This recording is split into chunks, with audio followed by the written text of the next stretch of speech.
rolling, baby, rolling. Let's see how you do under pressure. Boom, +2. Give them a name to remember. We're about to get back out there and kick some. Let's see how you do under pressure. Let's see how you do under pressure. They are fired up here. Yeah. Let's see how you do under pressure.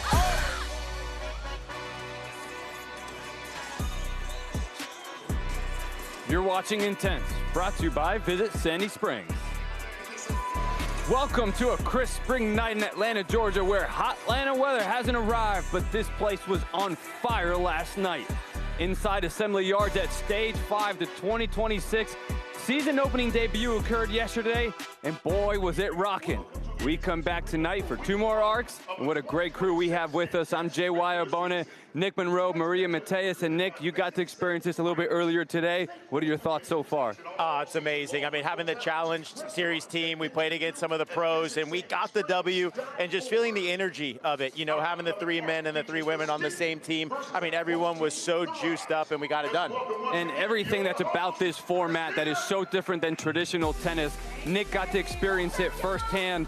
The 2 men's singles bolts, 2 women's singles bolts, all 3 doubles formats. 1 point, but then 2 points for a clean winner. The substitutions unlimited throughout, and the coaches with the timeouts. And Maria, we got to see everything in full force last night and how much that impacted the results. We started off with the Fortune versus the Outriders. What happened there? Amazing opening night. The Outriders were so far ahead at the beginning. They led by 19 and then 9 with 8 minutes left to go. The Fortune really picked up their energy, and we saw the 1 serve make a difference there at the end with some missed serves, and then they just really ended it off insane. Yeah, and the doubles, this is where you can really pick up a lot of points, because the volleys, that's where you're going to get 2 points if you hit a winner. So if you're taking over the net, that's what'll get you the W. Clean winner on the final point, absolutely incredible. Led us in the Altitude going on to the Freeze, and boy, was that a one-sided night. Altitude just really ran away with it. Freeze had nothing to do. Altitude's energy, everyone on the bench, the team, it was insane last night. Yeah, this was so amazing, getting up for that drop shot there. What a shot by Emma. And then Stice here in singles. He was all over the court. He was moving side to side, finding winners everywhere, getting those 2 points. And how about this shot? Carousel comes in, Stice hits the slice for the winner. I mean, unbelievable movement from this Auburn Tiger. 3rd round pick, but I think he's going to be seeing a lot more court time after his performance last night. His coach was very happy. And when we come back, we got 2 more excited coaches as they get their season debut. The Sting versus the Rise. Stay with us, and we'll be back soon.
Welcome back, everybody, as we're getting for opening night number 2 of the Intense League 2026 season here in Atlanta, Georgia.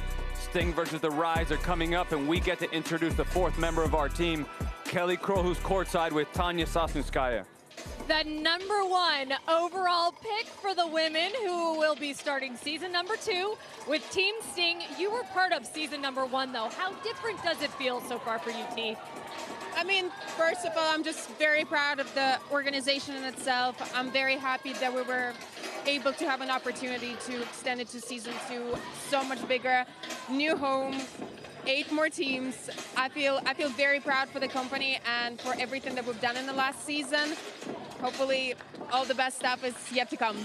Well, we're really looking forward to watching you tonight. Tell us a little bit about Team Sting. What can we expect?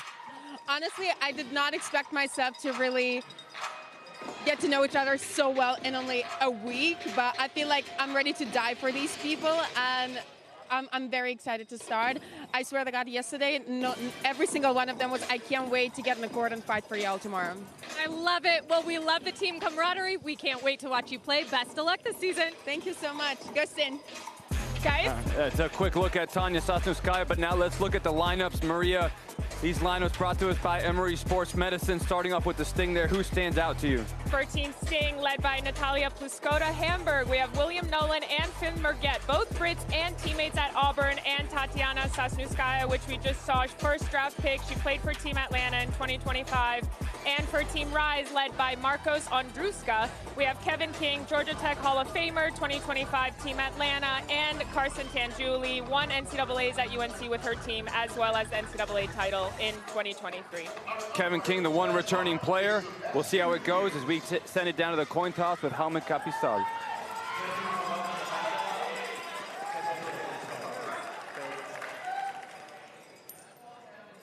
It's tails. Sting to serve. You start here whenever I whistle. And it is go time on the near side for the Rise. Kevin King gets the start. No surprise there considering his performance last year and his Georgia Tech Hall of Fame career Grand Slam experience. On the far side, we got Finn Merget, one of the biggest forehands who have ever come out of Auburn. He has his other teammate, Will Nolan, also waiting. And Nick, Maria, just how cool is it that these teammates at Auburn come back, they get to play together again? Yeah, I mean, look, it's in tennis, you don't have a lot of team formats, and now to be able to have Intense, to be able to take that college experience and bring it into this, it's got to be special for them. And you can see how special it means with the nerds, with the rules that we have. One serve only, he missed it, point to the other team. If you win the point, you serve, and that can trade as far back and forth as much as possible. Kevin King with the lefty action, giving it right back. It's hard in this no warm-up as they have to try to feel out their shoulder. I do think it's so different than a normal college format, though, right? Because everyone's screaming here at all times, and it's so fast-paced with only 14 seconds in between points and only one serve. We don't have that in college tennis. Yeah, and it's tricky with only hitting the one serve because you want to hit it good enough to where you don't get attacked on that first ball. So that's why you see some of these second serves going deep in the box and trying to pin the opponent back. Big backhand cross-court from King, sliding. Merget couldn't defend well enough. The men will get 2 10-minute bolts of singles. Women's will get their 2 10 minutes before we finish off with mixed doubles to finish off the night. All 3 doubles formats. There's a lot going on, and then we have a 3-2 lead for the Rise as Kevin King with another fault.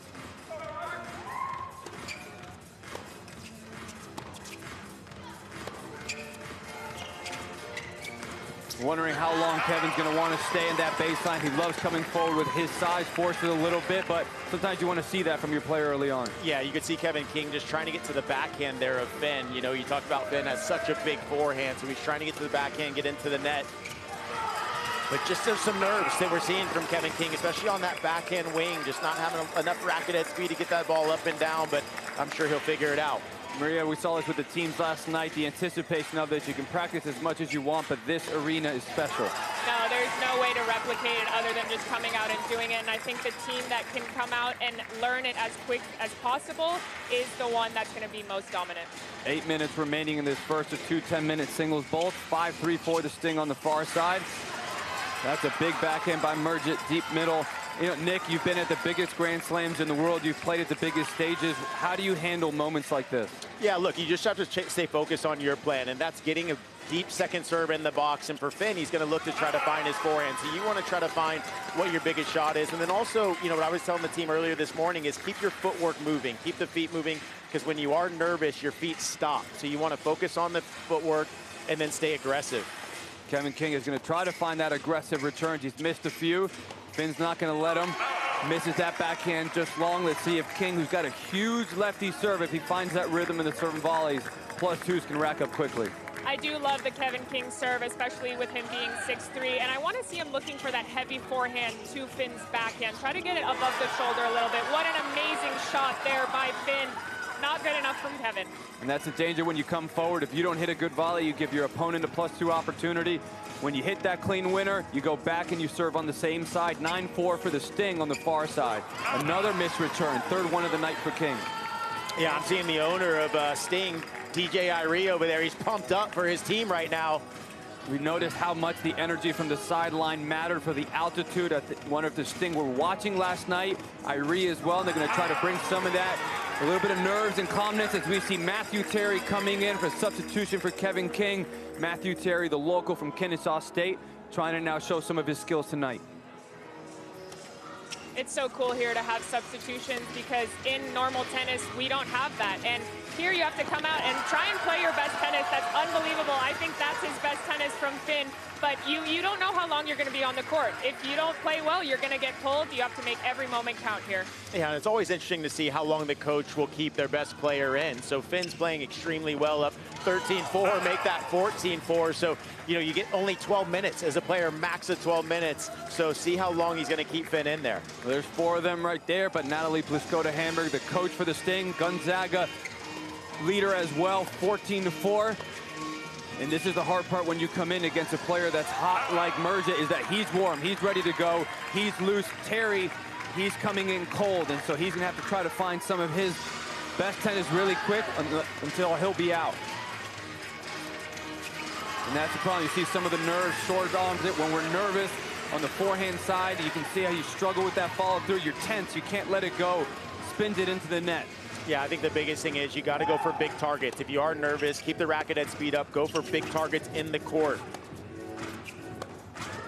And Merjit is loose, swinging big, missed it long, but still a scary sight for the Rise because he's feeling good, bouncing around. You can see the confidence in his body language, stepping in, trying to take that back in on the Rise.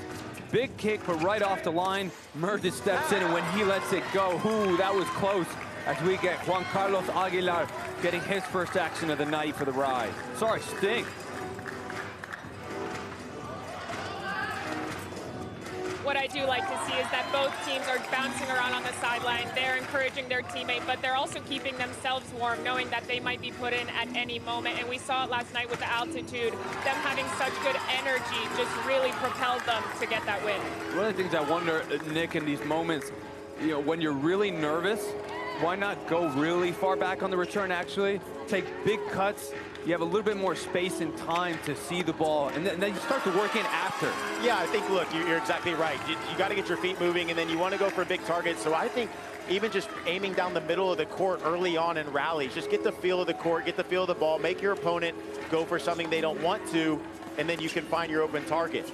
You see Terry standing a little bit farther back, gave him the opportunity to run around, hit a big forehand inside in.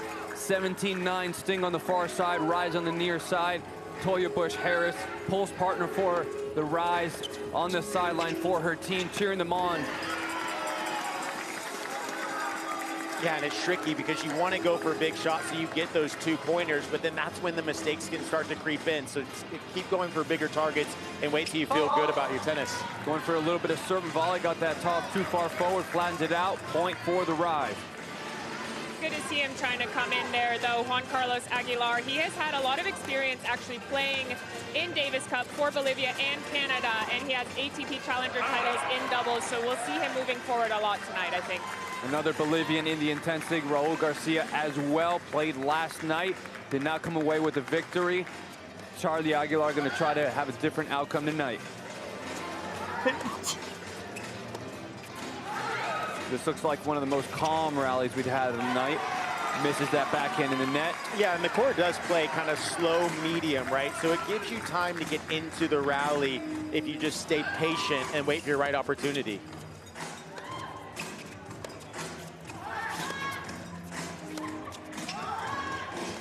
Still a little stiff forehand from Terry.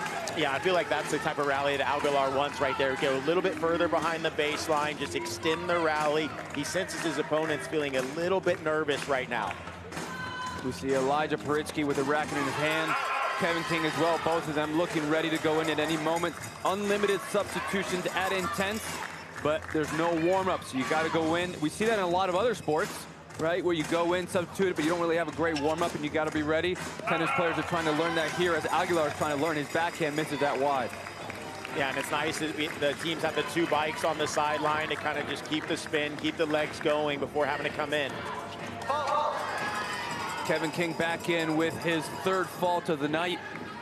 Trying to serve and volley. One of the things he found very successful last year was when he actually started going bigger with his serve, he was actually serving better. He was a little too tense and tight, trying to make sure he didn't miss that one serve, and it was actually worse. I think he's trying to find that again, but just needs to find the range.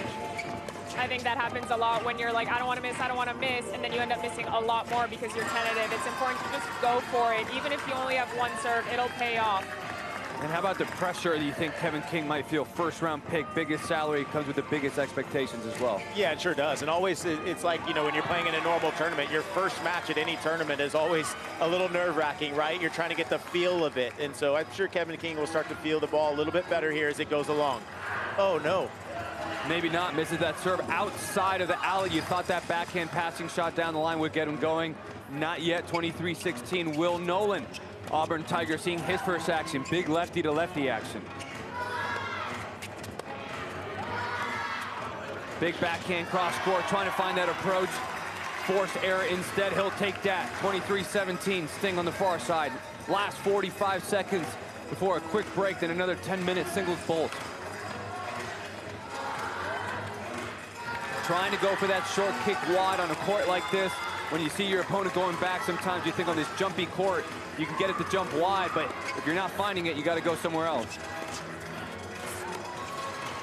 And there we see our first real changeup of the night from King. Still not successful, but even he's trying to figure out the different game styles as we have the electronic line calling from Hawkeye.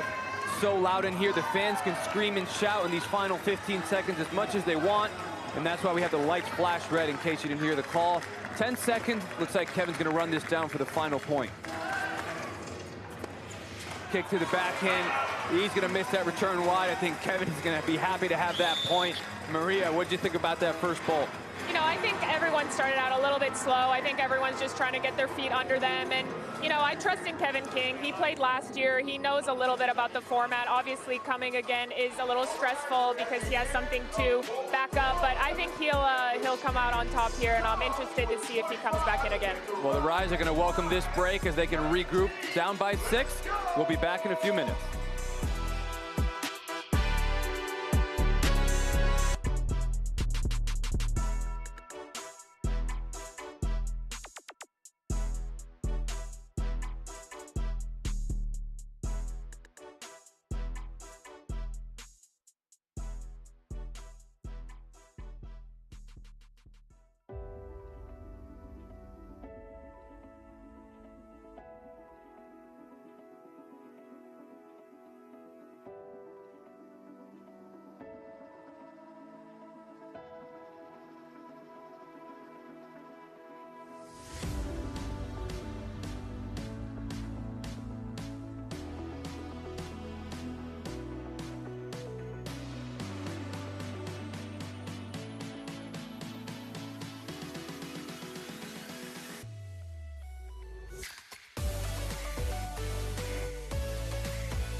Welcome back. First arc of the night, Sting versus Rise. Second men's singles bolt coming up.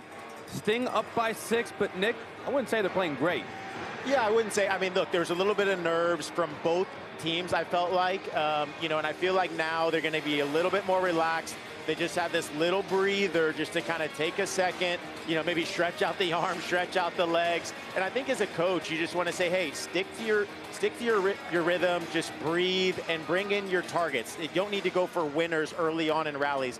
Bring in the target, extend the rally, and then you'll find your spot.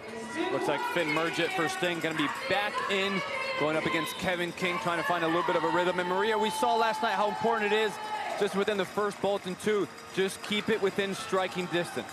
Absolutely, and I think Murgett has started out really well. He has the most points for his team so far, so I don't blame them for putting him back in, and we'll see if he does what he did again. That's one of the biggest serves King has been able to find. Big action up high over Murgett. Yeah, I think that was smart by Kevin King to serve into the body, right? He's missed some wide and long. Just go in the middle of the box, use your body serve, and get into the net. He's got such great hands, as we see there.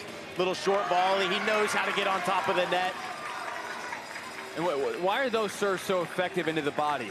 Yeah, look, he's just not able to get your arms extended. I mean, Finn, he's got such a big forehand. If he's able to get that arm extended on the forehand, watch out. So if you use a little spinner into the body, not give him a lot of angle, then it's more difficult. We can tell that King wants to find that kick wide on the deuce side. Third one missed of the night. 6th overall, so giving up a lot of free points. But if he can find it, those volleys will be racking up +2s. Finding that return, but great passing shot by Murgett. What a response. I feel like Murgett did his homework. He knows Kevin King likes to take that backhand down the line and come in, and Finn was all over that pass. +2, 28-21. Return into the net, took a little pace off. He said, maybe I got to be careful being so aggressive. Worked against him, 8-point lead. 8 minutes, 45 seconds in this final men's singles bolt. Women are going to be coming up next. And then all 3 doubles formats to finish. Big forehand force there again. He's finding it. He's loosening up. Yeah, and that was another great body serve there by Finn. He just didn't give any angle to Kevin, and then that's why the return landed short, and Finn found his forehand. I do think it's so key with body serves too, just to be high percentage. You know, he went for a little bit too much there, missed it long, especially starting out if you're nervous. Just go body. The returner's nervous too. It doesn't mean that if you go body, it's not a good serve. Interesting substitution. Kevin King to come out. You throw in Matt Terry with the cold shoulder to serve. Terry was ready to go, and that's another big body serve. We've seen a lot more of those. The coaching on the sideline has really helped. Backhand approach down the line, misses it, didn't extend, 31-23.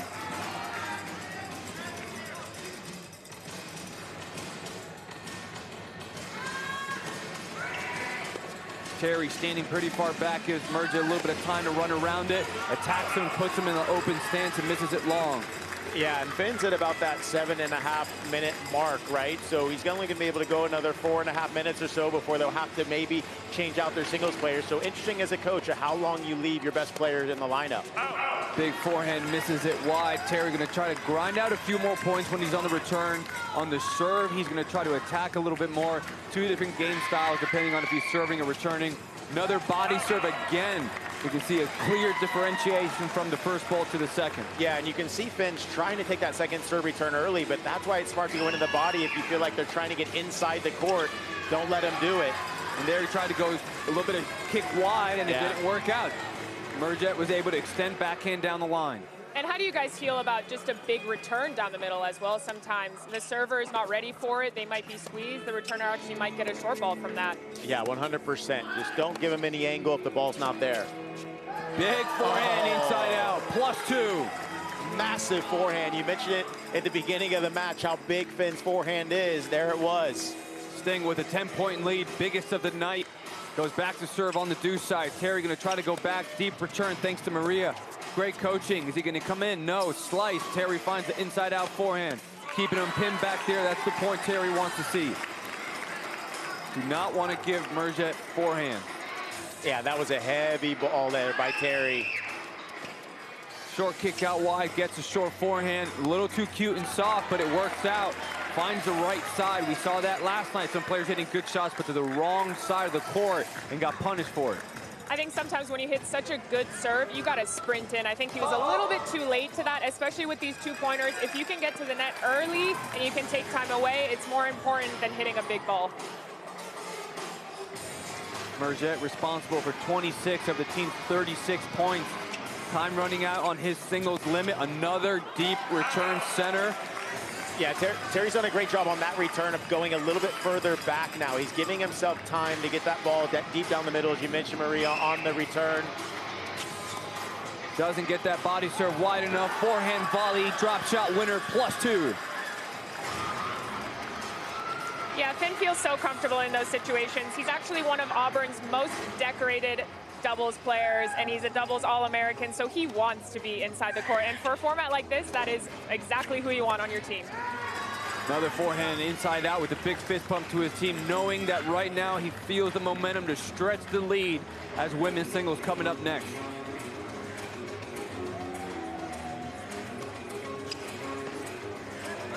Interesting, tries to go backhand down the line instead of deep middle with the success he's had. And we're going to see Paritsky's first action of the night. Paritsky, the Furman alumni, brings that lefty matchup. Not aggressive enough going to the Finn forehand. Yeah, and this is where it's tricky.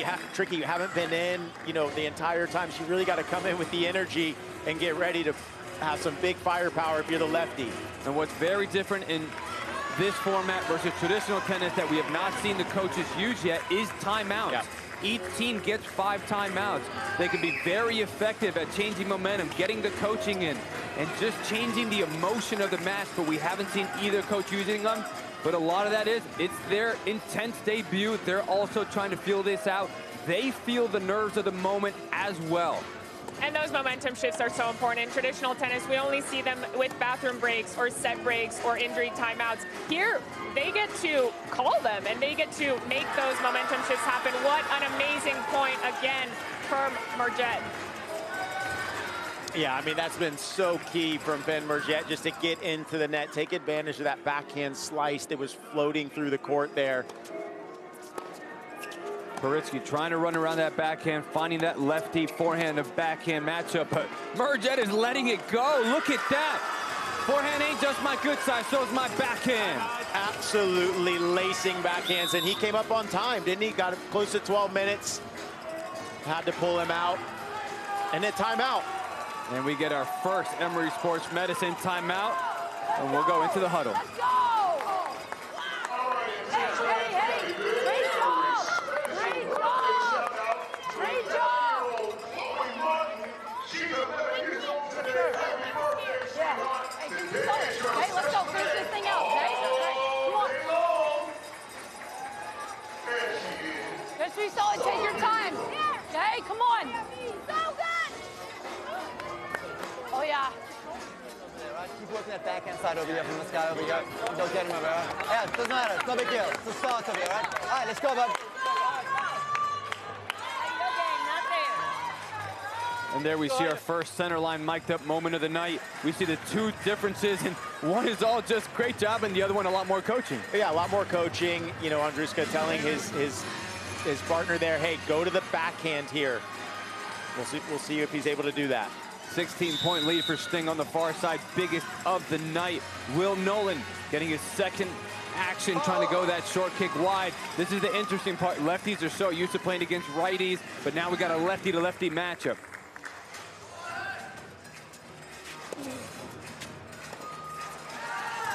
Yeah, that's where it's tricky to serve to the backhand if you only get one serve.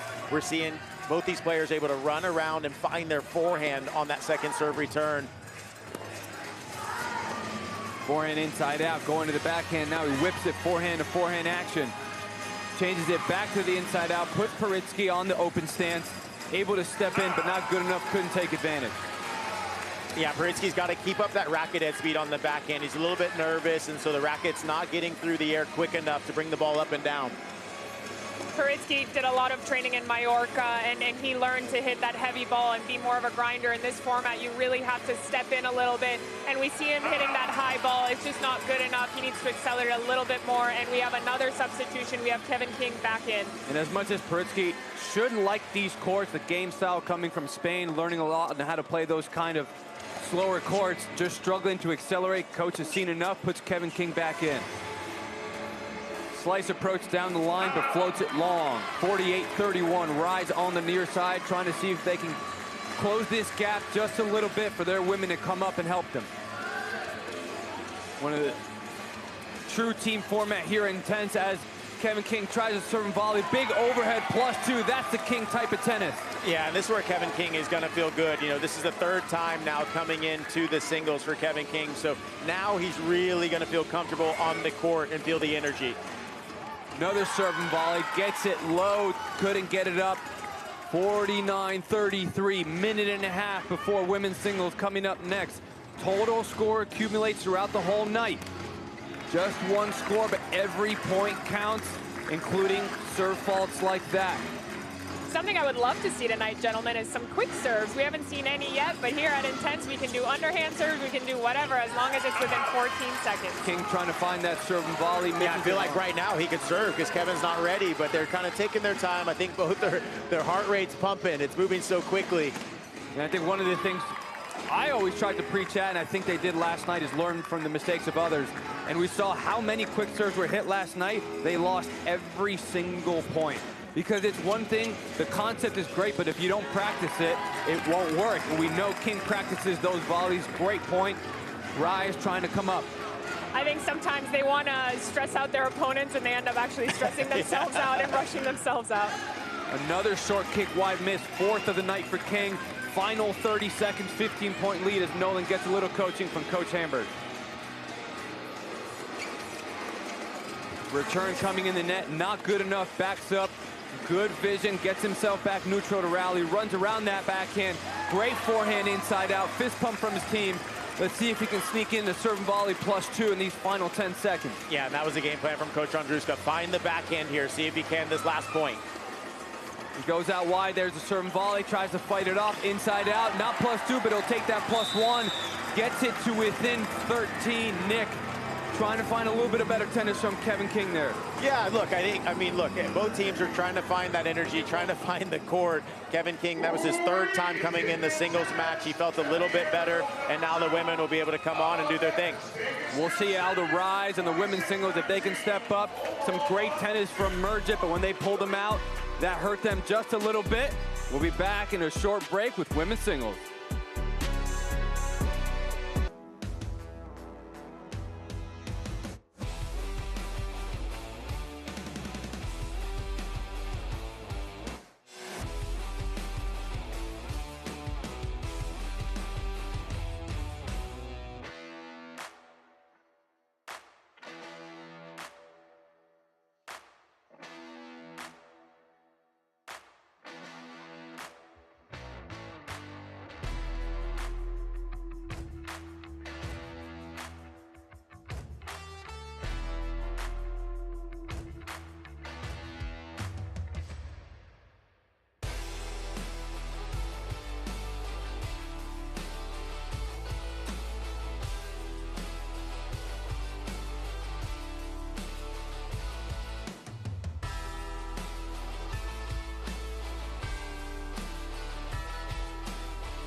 Intense is brought to you by Visit Sandy Springs. Stay close to the intense action all season long. Find hotels, restaurants, and all the beautiful things to do in Sandy Springs. Visit sandysprings.org. Welcome back, everybody, as we have the women's singles bolts coming up next. But we have a special guest with us, Maria Mateus, J.Y. Obona. Toya Bush-Harris comes to joining us, the Pulse partner for the Rise. Yes. How you doing, Toya? Oh, I'm doing well. I could do better, though. You know, I don't like my team having to play catch-up. I don't. Not at all. It gets in my spirit. Would you give them a little coaching on the side? I saw you down there. I was giving them a little coaching, you know, and to be honest with them, I was letting them know, look, we do not play like this. We are playing their game. They need to be playing their own game. And so that's the problem right now. They got to slow it down. But right now, as you can see, the girls are on the court, and sometimes it takes the women to come in there and turn it up. Absolutely. I love up, that. you know? How, you know, what would you say to them? I would honestly tell them to, look, calm down, relax. I know the lights are everywhere. You have a huge audience right now, and I think right now the nerves is leading their game. And so what we want them to do is calm down and kill it. I mean, they're making really silly mistakes, honestly. They're killing themselves on the court. And what is your favorite part about this team format? The energy, the lights, everything. How do you feel about it? My favorite part is that there's so many families here. You know, I've seen kids literally saying, this is awesome. Yeah. You know, and that's what I love. And I love the fact that my son, he's even on the sideline taking photos. Look at him, there he is. Oh, that's so cute. Well, that's one of the very special things about Intense is the community that it's all about. Well, there is this pro format, but how much the community is at the center of its core. Absolutely, absolutely. You're bringing them together, and everybody seems to be having so much fun. They're eating, they're drinking. We got servers going around passing alcohol, and now I just need for my team to catch up. Well, we're going to see your team take the court right now. Men's singles bolt finished. Women's singles are getting it started now. Your team down 38-51. They're getting that gap a little bit closer. We're going to see if they can come together now to finish this off. But thank you so much for joining us. You're welcome. We're going to see you throughout the night. All right, and there's no if. They will. All right. Okay. We're going to hold you to that. I like that. Thank you so much. You're welcome. All right, Tanya Sosnskaya, and on the far side for the Sting, Carson Tongwili in for the Rise, local native from Atlanta, Georgia, played at UNC. Yeah, Maria, you like UNC, right? Well, I went to Duke, so I'm not sorry. about that all one, the blues the JY. same, right? Okay. 9 minutes here. They're going to get 2 10-minute singles bolts, and then all 3 doubles are going to finish off. True team format. The points accumulate throughout the entire night. Declare only 1 team winner as Carson tries to step inside the court with the forehand inside in, but great defense by Tanya. Tough. She put herself in a good position. She did. I'm watching it myself. You know, Duke or UNC, I think both of these girls just have such good, just everything about them is so good. Carson, you know, she won NCAAs with her team and won doubles. What a resume. And then she got to play in the US Open main draw. And Sosnskaya, she played last year, and then this year coming back, she was the round 1 first overall pick. The coach wanted her right away. That says a lot.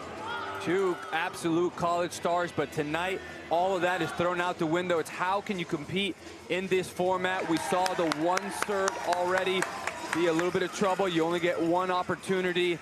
Toya, what would you say is your type of style? You're down 12. Do you like to play more offense or more defense and just put more balls in play when you're struggling? Oh, I'm all about the offense. I'm all about the offense. They're going to play my game. Now, I'm telling you right now, though, this net, it has to be jinxed. Something is not right about that net. I've never seen so many balls go into it. I have said that once or twice in my career, I'm not going to lie. Well, I think Carson's going to make a case that sideline's a little bit too close as she misses that forehand inside out. Down 14, Rise on the near side, Sting on the far side. Yeah, there's the body serve we've seen a lot more of in the second and third bolt. Carson trying to defend on that forehand, pushes Tanya back. Trying to use that slice to change up the pace, makes Tanya get low and overspins it, goes deep. Some of that change of pace action, we need to see some more dynamic, more mind game, the chess match that tennis can become. Tanya, That's what I'm talking about. Runs around it, forehand, inside in, +2 winner, 58-43, back to 15. The change of pace is so important, right? Because here you're looking for those 2-pointers, but that doesn't mean only going for the biggest shot ever. Sometimes it means working the point, hitting the ball high, hitting the ball low, and then you earn that 2-point position. Toya, what kind of pressure do you think these players are under with only one serve, but also only one toss? You know, intense pressure. I love that. The intensity is high. I mean, it is a lot, especially, you know, if you're on the taller side. You know, it makes it a lot harder to get that ball in. 59-45, 6.5 minutes left. Women will come back and also play one more 10-minute bolt. Toya, just want to say thank you for joining us in the booth. Thank you for having me. We'll come back and see you again later tonight, and hopefully with your rise, a lot better than where they are tonight. Oh, yes, yes, yes, it will be. Oh! Just misses that lob long, had a good opportunity.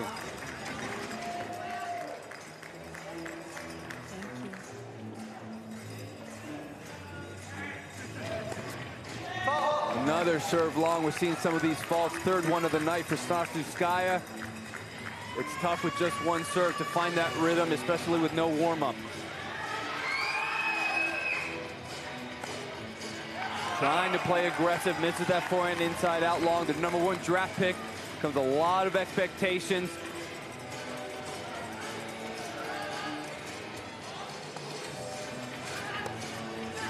Carson as well. He was their first draft pick. Both of them getting a lot of action, but we're seeing the coaches let them run a little bit, giving them a little bit more leeway in trying to warm up, find this. You see Tanya try to take a little bit of pace off, but that goes to Carson Tongoli's favor.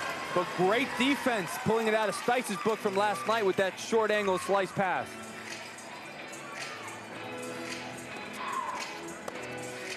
Big aggressive return inside out, sneaks into run around. You don't see a lot of run around inside out backhand swinging volleys, Nick. You know what? I mean, you try to find a winner any way you can, especially in this format. So if it has to be a swinging backhand, you make it work. +2. Interesting time for a substitution. Yeah. You think let someone stay in there after getting some confidence? Yeah, you know, maybe it was already timed out. It was like, okay, at the 5-minute mark, that's when you're going to go in so that you can allow your player to be ready to go in. We see a substitution for the Sting. Jessica Hinojosa from Mexico. She's seeing her first action of the night. Coach Natalie trying to get her organized, trying to get her to play steady. Seen a lot of interaction from Natalie to get in there as Jamila Snelzen is in for the rise with a quick look to the sideline, trying to say, I don't know, like her nerves and frustration seeing her first action of the season. And it's so interesting, you know, as a coach, how do you plan it out? Because do you even plan it out, or do you just say, let's see how they play, and then I'll go from there? So far, we're seeing a good amount of substitutions tonight. Drop shot coming forward, had the volley, just missed it. We'll see if she continues to use that play. I think if you're a coach, you stick with your plan, and you have to see it play out before you change too quick. Yeah, for sure. And Jamila Smell, she was actually here earlier today to come watch Baylin Brown, who was on our team. They're really good friends, so she got to watch and see the format, see how fast it was happening, and she'll get her feet under her here. What a good second serve that one was. And Coach Andruska telling her to take her time, stay in your routines. You have plenty of time. The 14 seconds feels like it's quick, but you want to take your time. I think it's smart of her to come out and watch, honestly, because even with the lighting, right? Like, I remember in traditional tennis, if you have a night match, sometimes you want to just go out the night before and hit under the lights no matter how tired you are, because it's just so different, and the lights in here are so bright. That was a missed opportunity from Smells after a beautiful drop shot to not come in and follow it and hit a winner. Says she sits back for forehand unforced air return. That's going to be tough to get it out of her mind as I think that carried over a little bit into that return. Yeah, and one thing she was telling her friend, Baylin Brown, you know, earlier today was to stay aggressive. And she is staying aggressive as Snells, but she needs to bring in her target. She's going for the line quite a lot in some moments when it's not quite available. So take her time, bring in the targets here. 68-53 miss hit backhand return for Hinojosa. A lot of pace taken off, and actually it worked to her favor. Yeah, and I think it's interesting because when you come in and your team's down by, you know, let's say now down by 14, you want to make an impact. And so that's when you start going for bigger shots that maybe aren't quite there, but you want to continue to take your time. Good volley. Oh, had the chance there. I like Jessica wanting to go for that. I think she actually got so excited for it that she really rushed it, but that was the right idea. Snell's a great doubles player, loves coming forward, coming to the net, setting it up off a big forehand inside in, big fist pump. Coach Andruska loving that one. I think in between every single point, he's been telling Snells to take her time, and it's really been effective for her to just kind of settle the nerves, let the heart rate drop just a little bit. Solimar Colin getting her first action of the night. 69-56. Hinojosa did not look comfortable at any moment in time. Give her a little bit of a break, regroup. We'll see when she comes back out, but it's tough first serve fault there for Colin. Oh, it's serve fault again, back to back. Colin taking a deep breath, trying to slow down in this fast-paced format. And I love that. I think that's exactly what you need to do. You need to ground yourself. Snells is going for a little bit too much here. I think she wants to get to the net, but there's no need to rush that. And especially here when you're up 71-57, let the clock go down to 2 or 3 before you serve. Just take your time before hitting that serve. You don't need to rush. It's the other team that's down by a lot of points. They need to hurry up and get some points in. Running the clock down, something that's very specific to the intense format. These players coming from traditional tennis, trying to find what their routine in between points is. Coaches talk about it all the time. Manage your time in between points very well, but 14 seconds is very different than the 20 to 25 in traditional, as we see Coach Natalie trying to help her manage that time.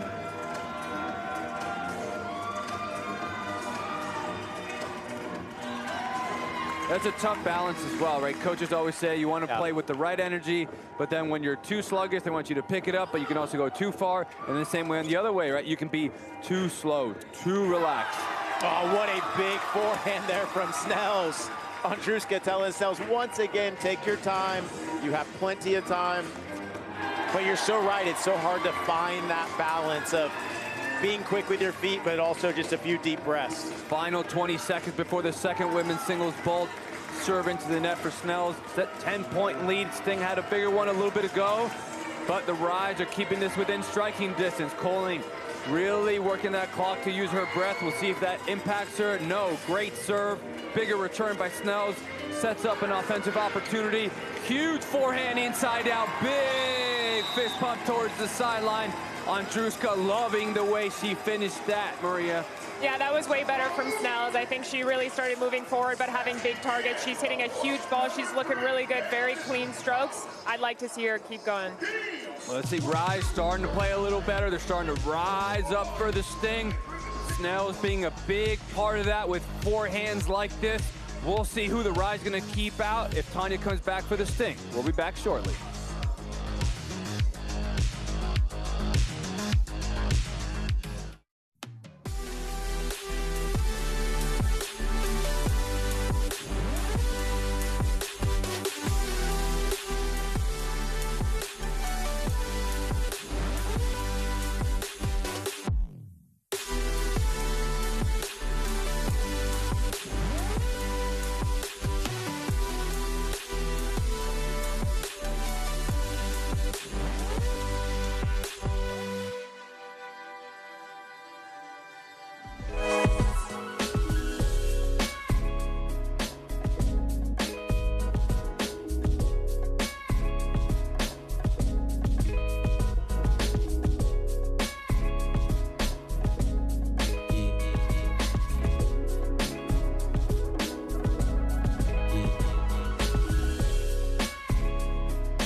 Thank you very much. Hey, good job, good job, good job, good job, good job. Huh? You know what getting sturdy is? No. You know how old I am? Old. 30. Old. Ask them. How old is she? No, don't ask her my age. Ask her if she knows what that means. Hey, get your hip under it. Hey, hip. Good job, good job. What's that? I said it's tough to get rhythm. No, there's no rhythm out here. No. Like, that doesn't exist. You know what I mean? So you just stay locked in with your plan, look for your forehand. Yes. Okay? When we're in the first 5, and if you find it, that's when you're like, yes. Totally, totally. Cruise control. Yep, totally. It's like your first shot in basketball. You see it go through the hoop, and you're like, all right, we're chilling. Hey, great job! Great job! Great job! Yeah. Hey, just be solid, okay? Let's go, finish this thing out, okay? All right, come on. Coach Natalie doing such a great job, right, guys, of finding that balance of the energy and pumping her team up, but also pointing out each little one thing she wants each of her players to focus on. Tatiana back out there now to start this bolt, guys. 73-65. It's getting a lot closer from the double-digit lead this thing used to have. Love those center line mic'd up moments, Maria, as you hear, you know, Will Nolan talking about rhythm, and Coach Natalie saying, no, there's no rhythm here. And, you know, talk about that sometimes players try a little too much to find a rhythm, but you don't have full control over that. Yeah, I think Coach was actually just so transparent there because she just literally said there is no rhythm here. And I think that's awesome for her to say because sometimes as a player you're like, I can't find my rhythm, I can't find my rhythm, and you actually get even less rhythm because you're panicking. And just her to just put it straight out and be like, you will not find your rhythm, figure it out, I think that was awesome. Yeah, and I think you have to be okay with maybe not feeling your best. You have to be okay with making some mistakes and know that your game is good enough to put it together when it matters most. It's tough with the prize money on the line for the team. Each person gets $1,500 when they win, and it's easy, especially if that accumulates throughout the whole season. You want to play well, especially when you're the #1 pick, as Tanya Sosnowskaya was. They were up by 18, but now it's within 7. Rise getting better and better, and it's been interesting. You've been seeing Snells have some up and down moments, but she has enough big forehands like that make up for some of her tough misses. Yeah, and that's the biggest thing, right? She's just stayed true to her guns. She's just said, you know what, I'm going to keep up my racket head speed. I'm going to keep going for my shots, and I trust it. Oh, what a move by Snells. She's all over the court right now. The whole team was on the court after a beautiful drop shot volley winner, and we'll see the Sting with their first timeout of the night. Yeah, and that's a smart timeout there. You know, you felt like Snells was really getting some momentum. She's finding big forehands, getting to the net, so smart timeout there by the Sting. You're playing beautifully over here, right? Come on. Yeah, not much needs to be said by Coach Andruska. Go.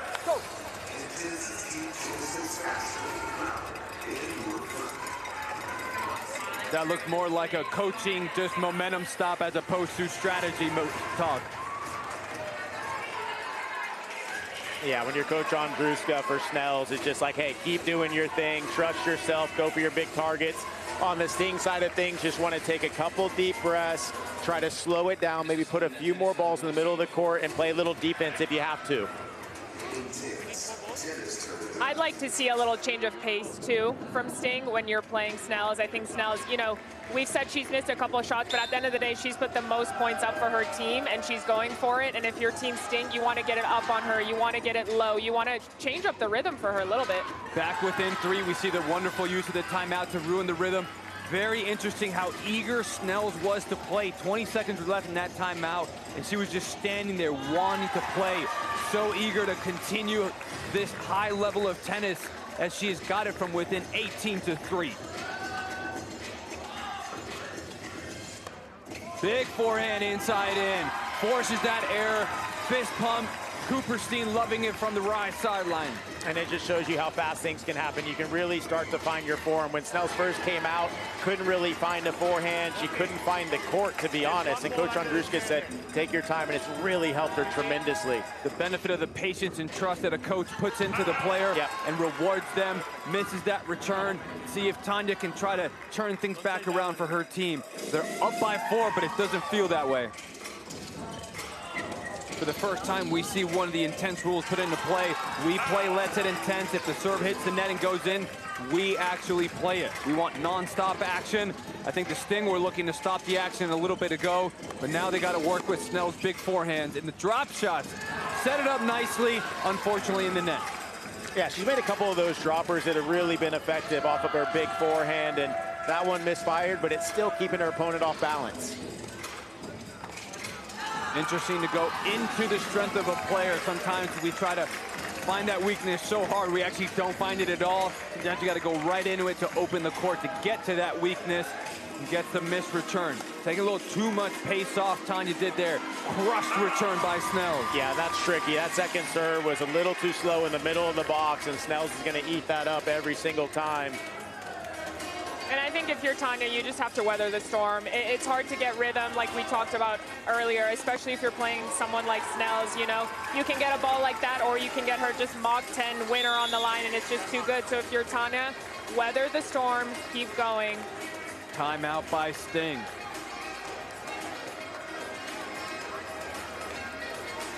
Oh, for later, okay.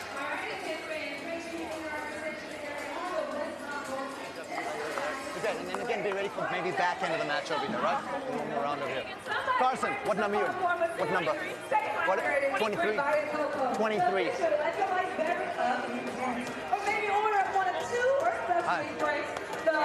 Good. We saw a couple more arrows coming off that forehand side a little bit over there, right? And second serves, you can step in a little bit over there, right? I think if the return goes out forehand side, you get a lot of opportunity here, right? If the return goes forehand side over there, you're going to get some more opportunities over there as the point opens up, right? But look for ways to break it open. I don't mind those mixes either over there, right? That way, right? Let's go. We're at like 8.5 right now. So, yeah, okay. 8.5, maybe 9. The last time I looked up was like, you're almost over 8 already. Yeah, 8:20, yeah. Maria, as we come back from the Emory Sports Medicine timeout, what do you think of the coaches and their talk to their team? I love how they just have a constant, you know, dialogue with their players. I think it's so important as a coach to just be like, hey, how are you feeling? Because there's so much pressure going on right now. You see that with Carson there. She's wanting to hit that big kick wide, but she's maybe going too small of a target, and she just needs to bring the target in a little bit, settle down, keep going for her balls. Carson Tanguilek back in, and we know why she was the #1 pick with returns like that, +2. Hey, and she's a Tar Heel, just like me. A UNC Tar Heel, knows how to play big in important moments. Come on now. You guys get along, right? Hey, whoa. Let's go, Heels. 84-79 for the Sting, hanging in there, trying to manage the max limits. Very interesting from the rise. We haven't seen the second-round pick, Carly Briggs, in yet. Coach Andruska trying to get Tanguilek back in. Must have seen a lot of good stuff from that Snells-Tanguilek combination in practice. Yeah, and she's such a great doubles player, is Carson as well. So just trying to get her some more court time so that once doubles hits, she's been on the court quite a bit to be successful on dubs as well. That's that long-term thinking these coaches need to think about with these unlimited substitutions, the no warm-ups, when to play them, focusing on short-term versus long-term. Great short-term forehand, forced error by Sosnskaya.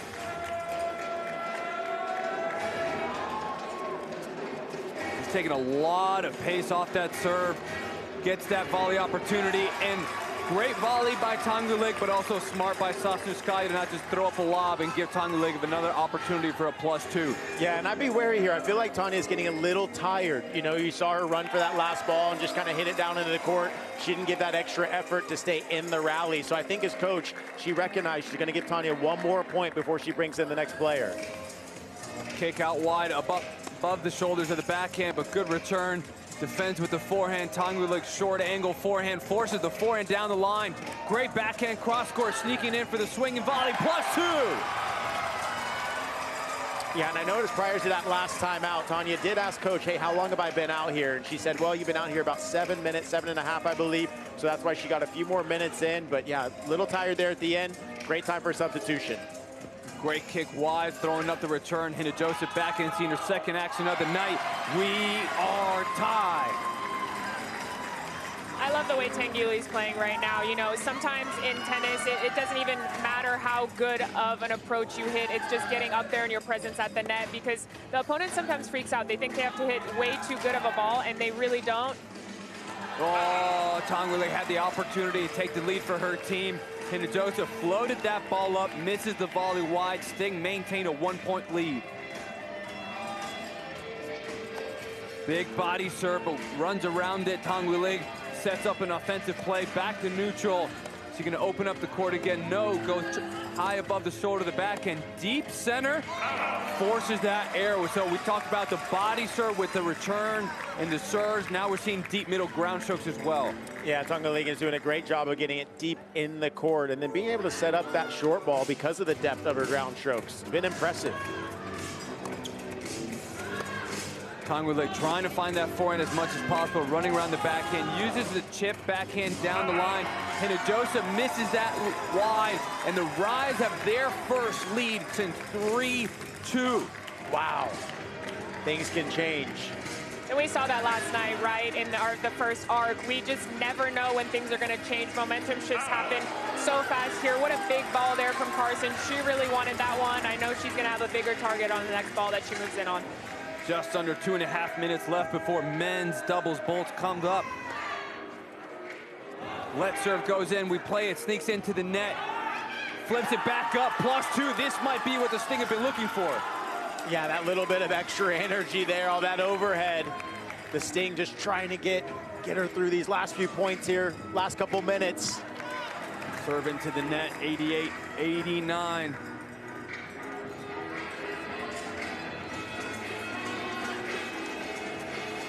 Hinojosa standing a little bit far back so she can run around the backhand, setting up a forehand and backhand opportunity. Tangwilek trying to hit that slice down the line into the net. Slice down the lines are tough. Yeah, so tough, and it's going into the forehand, right? So you don't want to float it. You're trying to get it close to the net and let it bite. Beautiful service motion by Hinojosa, but just not enough wrist action with spin. Back into the net, still 1-point lead for the Sting, 1.5 minutes. I think it's easier on slices to go either just middle of the court or cross. You're going over the higher part of the net. Carson a little bit wild on that ball. I like the way she's moving forward, though. Yeah, she's continuing to look for her forehand as Carson and really staying aggressive. 3-point lead for the Sting now. I know it won't be as much as their 8-point lead, but if they can sneak out a 4 to 6-point lead, that will still feel a lot better than when they were down just a minute ago. Big return inside out, but Hinojosa with the open stance, backhand down the line, fist pump to the team. Their sideline is finally starting to get back into it. Went quiet for a while, under 40 seconds.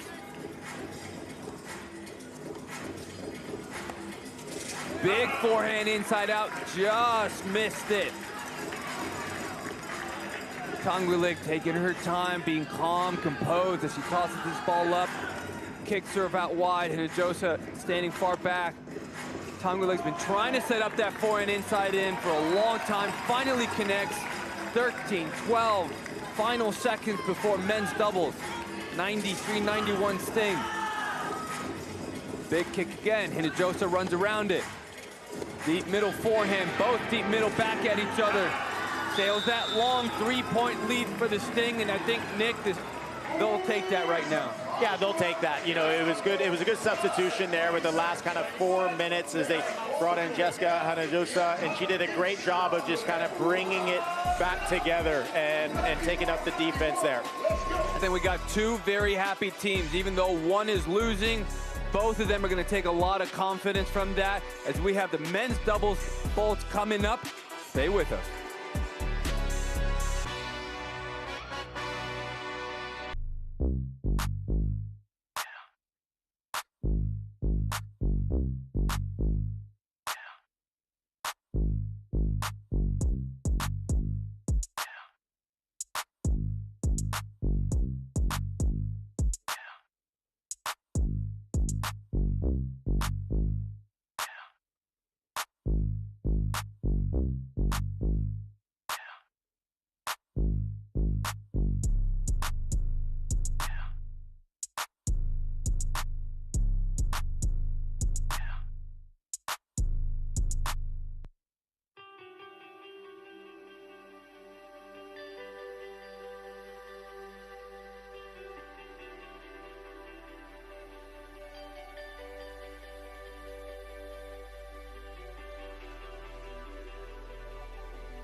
Intense is brought to you by Visit Sandy Springs. Stay close to the intense action all season long. Find hotels, restaurants, and all the things to do in Sandy Springs. Visit sandysprings.org for more. And we are back for men's doubles bolts. It's been an incredible night so far. J.Y. Abonent, Nick Monroe, and the Sting Pulse partner, DJ I bring those winning vibes, you know what I mean? I bring the vibes, you know? Hey, you were able to watch your team kind of warm up and practice to get ready for this match. What did you like when you saw that team camaraderie? Listen, well, first of all, it really is like family. We actually had brunch together this morning, right? Which is great. So I got to really like kind of dig into their backgrounds and like who they are as people. Wow, wonderful people, amazing people. It felt like a family reunion. Yeah. You know what I'm saying? So good. It was great. And then coming out here and seeing them practice, I was like, wait a minute. My family's a bunch of hitters. I was like, hold on a second. What's going on here? They can play. They can play. They can play. I'm so proud of them, man. This is awesome. Like, what an honor. Well, look, honor. And you're a big tennis guy, but this is different. What do you think about this format? This is tennis, but I would say, turns up, baby! You know what I'm saying? No, this is great. Listen, you cannot deny the energy in this facility. It's undeniable. You know, you walk into all kinds of sports are amazing. You know, tennis has been a very dynamic background in terms of the traditional, we're going to be kind of quiet, you know. It's still tennis, but with all the flair.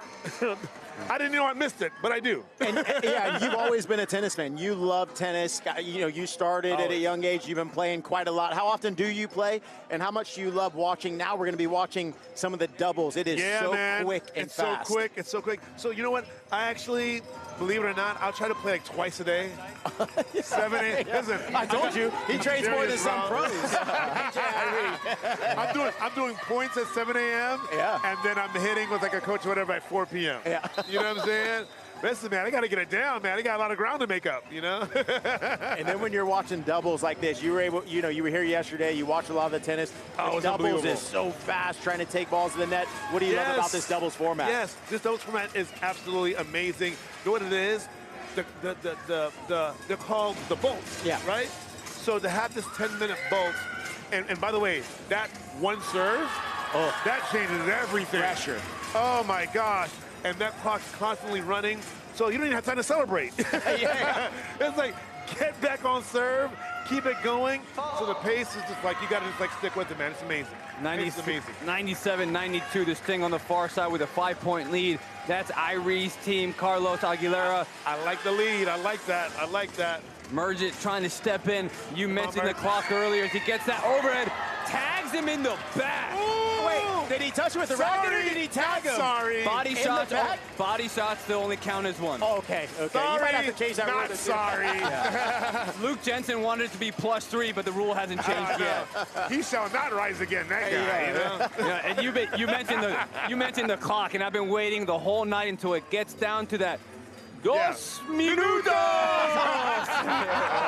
Hey, we'll give you one today. We'll give you one today, man. Shout my boy Mike B. I mean, you were watching, you know, your Finn and Aguilar. You're watching how big Finn was hitting the forehand. Aguilar did well in singles, brought it back. Yeah, I mean, they're a great team together, right? And Finn is a double specialist. Yes. Like, he's a specialist. From Auburn. Yeah, for sure.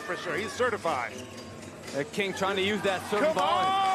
He's got returns like that. Matthew Terry, Kevin King trying to fight this off, but Mergit with that backhand. They're small guys, but they got big power for the Sting. They sure do. They sure do. Oh, what a move. Great reflex by King. That's your boy. That's your boy. Let's go, Vinny.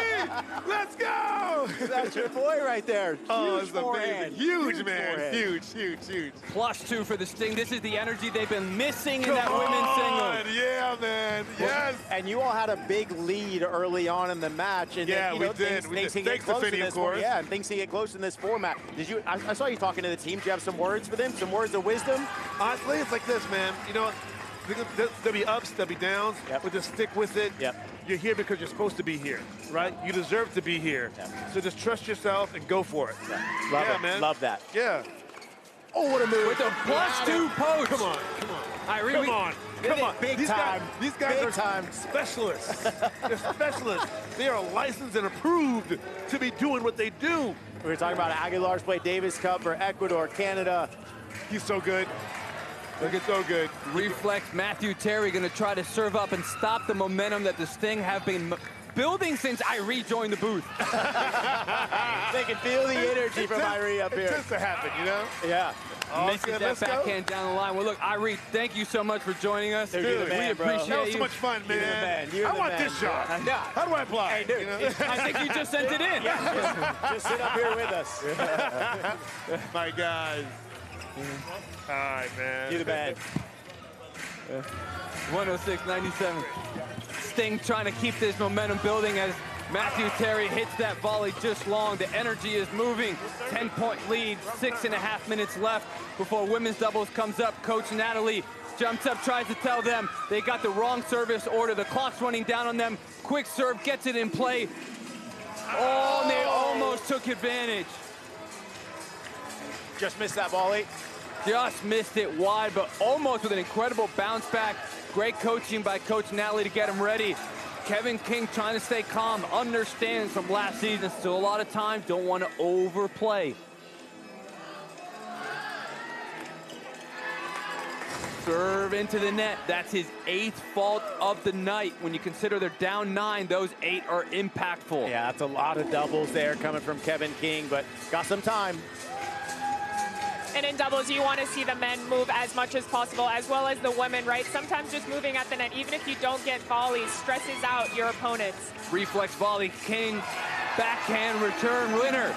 Yeah, I feel like that's the biggest thing. You're so right, Maria. In doubles, you want to take over the net. You know, in doubles, you don't want to be scared of the ball. You want to go get the ball. So you'll see these players just try to get as many balls to the net as they can. Kick serve up to the Merjet backhand, but he steps up. Poach again, tags King. Only +1, but that's got He wanted a the tag, but he wanted the tag. He didn't want to give him 2 points, right? I think He's he wanted taking the it. tag. He had the opportunity for +2. He wanted skin. I see what you did there, JY. I like it. Thanks for giving me that credit. He's all over it. He's always on it. 6-point lead as we're going to get another Emory Sports Medicine timeout.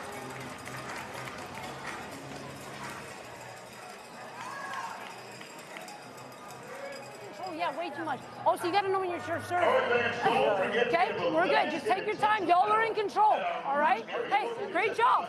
Great job, okay? Catch your breath here, okay? The energy is good. This way, you're running into it over there. Well done. Big wingspan. Hi. Keep him playing. That return was huge over there. On that return, just keep going hard. Yeah, well, once you can, like, they're not going to go line, take him line over there, right? And cover over there, right? Yeah, and then look for some of these balls in the middle over here, right? There's 1 or 2 that slip by where you can go, right? Okay.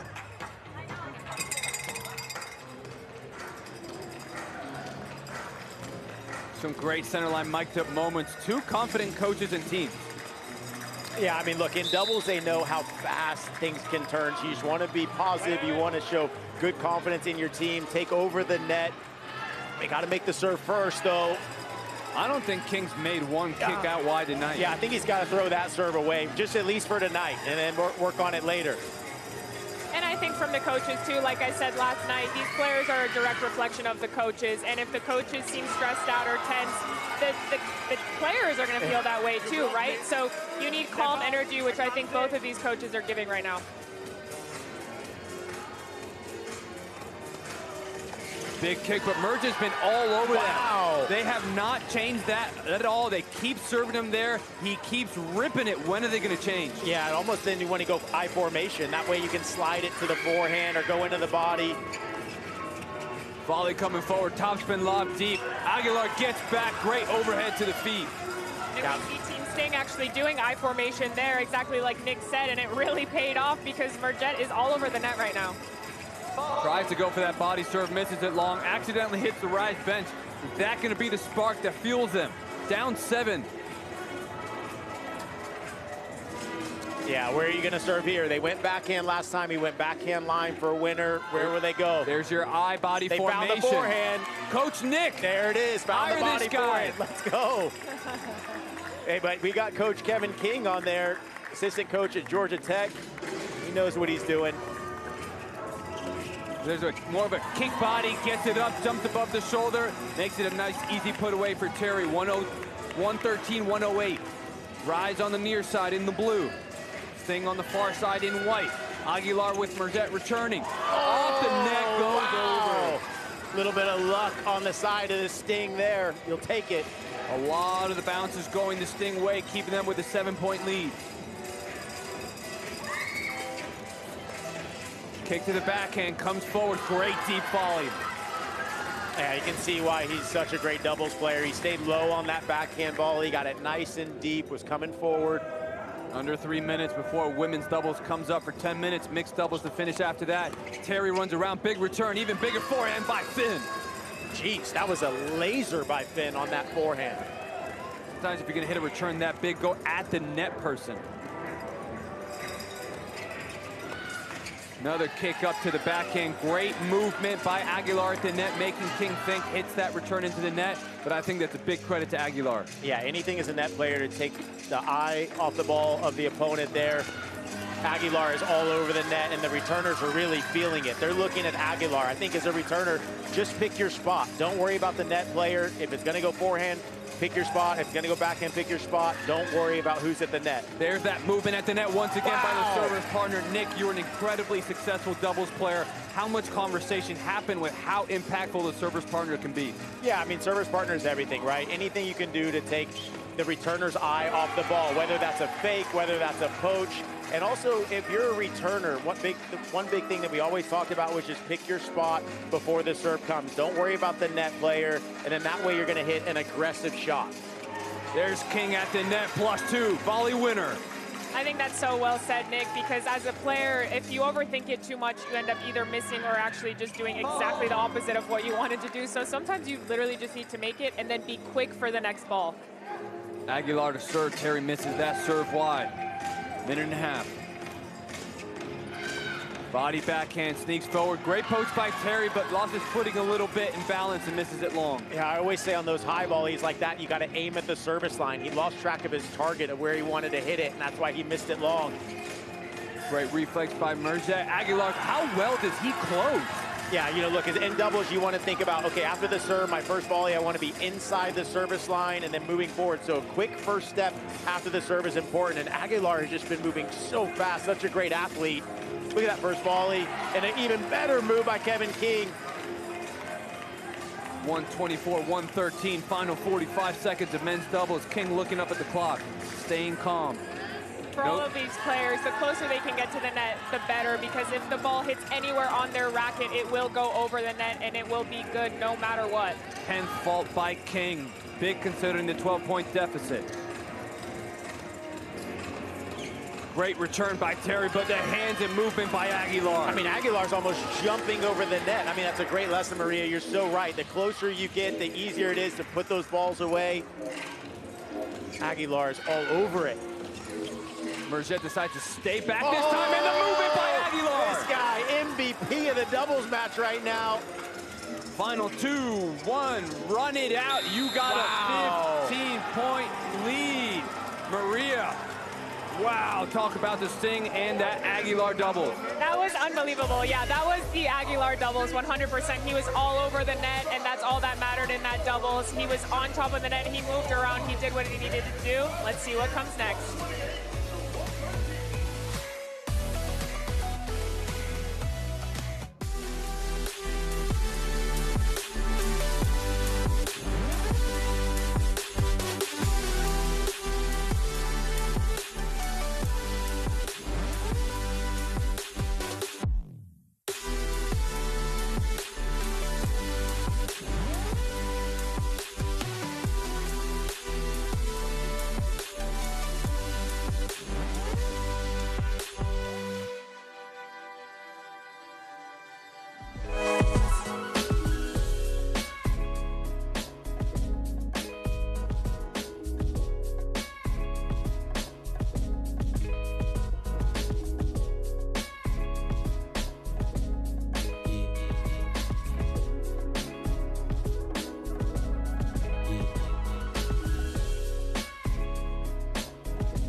up 15 points as we go into bolt number 7, much in part because of men's doubles.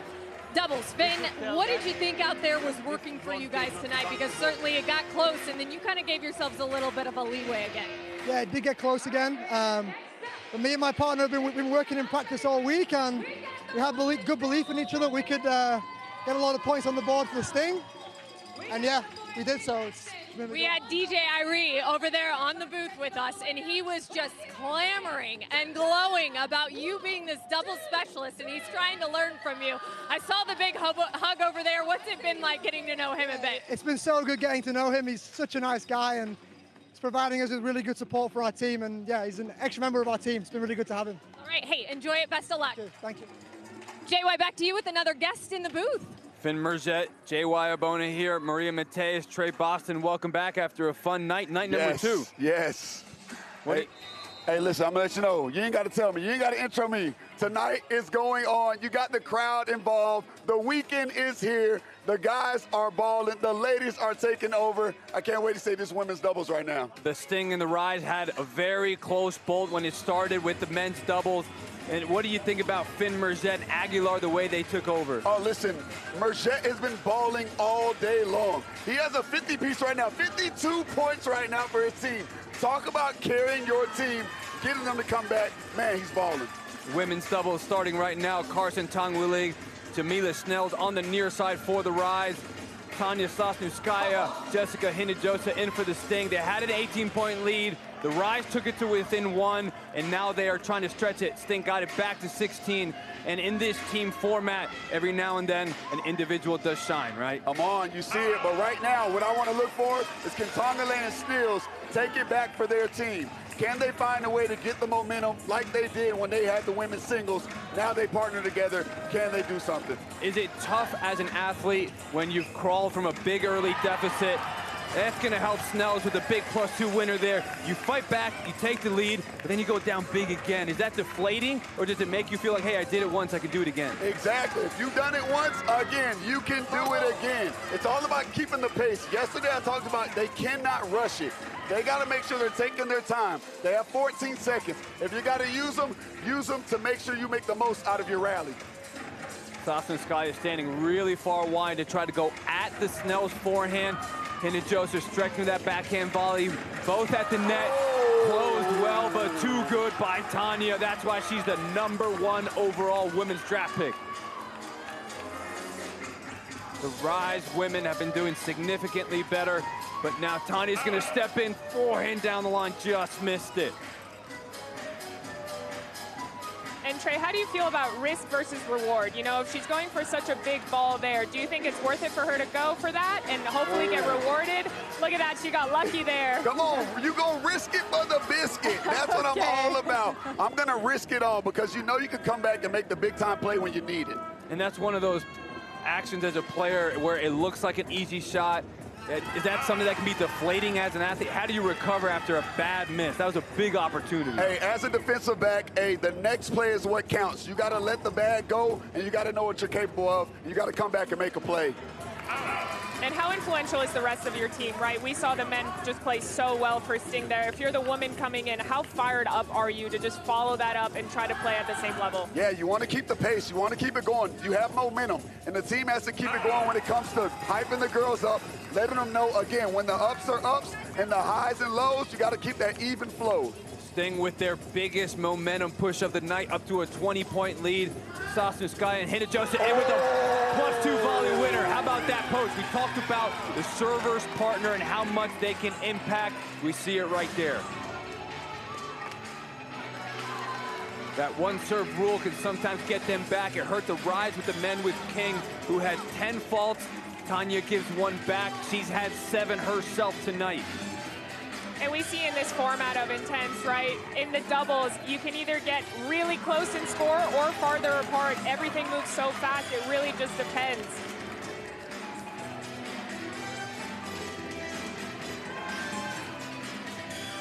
Hinojosa standing far back. Oh my, frozen rope. There's that biscuit. Oh, that's the biscuit. That was a little bit of a zone read by Hinojosa, waiting for the server's partner to move. Now I know where to go. Exactly. Tanya tries to move. Tanya covers the line. Both moving, trying to figure out where to stand. Hina-Joseph forces it down the line. A lot of movement made her panic. Error in the net. And just like in the men's dubs, right, all that movement, like you just said, JY, sometimes you don't even have to hit the ball. You don't have to do anything. You just have to move. And look at that. She's right on the alley there. Snells is right there. Wow. Too good. Chihuahua! Drop right there. Let's go. +2 volley winner at Intense. You hit a winner, you get 2 points. The Stinger gonna love that. Big return, but great volley reflex by Hina-Joseph.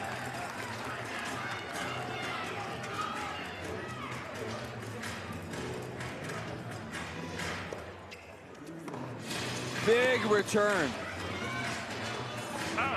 Forces the air 145, 122, 5.5 minutes before we finish off with mixed doubles.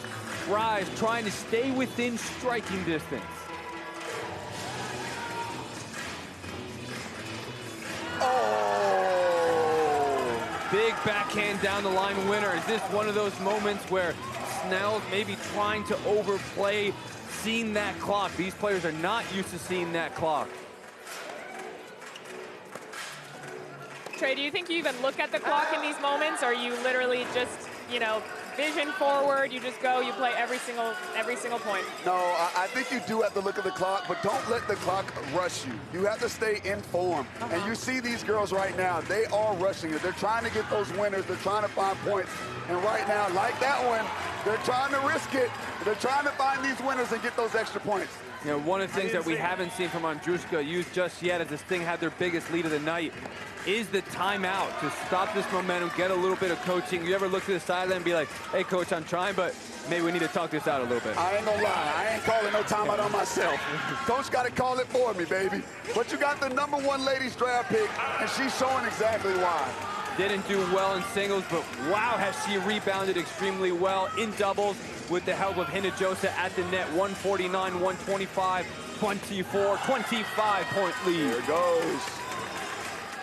She's in a rhythm, she's walking fast, head held high. Oh. So confident, he went for the quick serve. Well, finally. Serve. Okay. Finally an underhand serve, but I need them to start going in. Gives it up. Serve, point back. You win the point, you serve. Hina-Joseph's turn.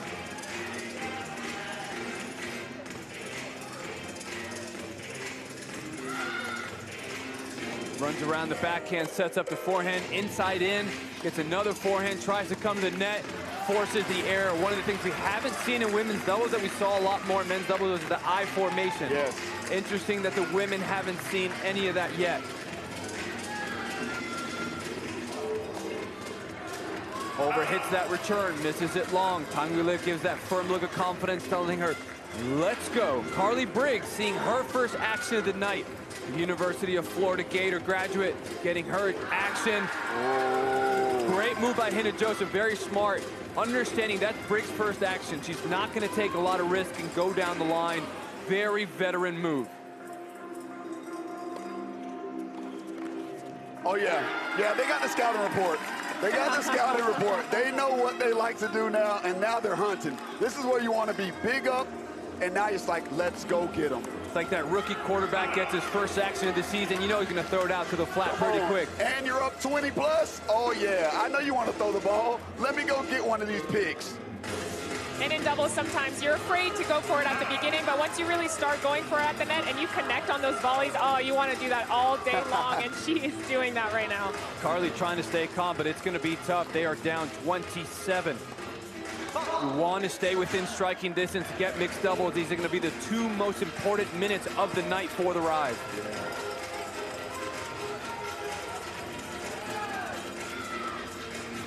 Kick serve to Hina-Joseph, forehand, serve and volley, gets that reflex. Tanya, #1 pick, says, give it to me. Top spin lob, Hina-Joseph. Oh, my gosh, what a beautiful lob.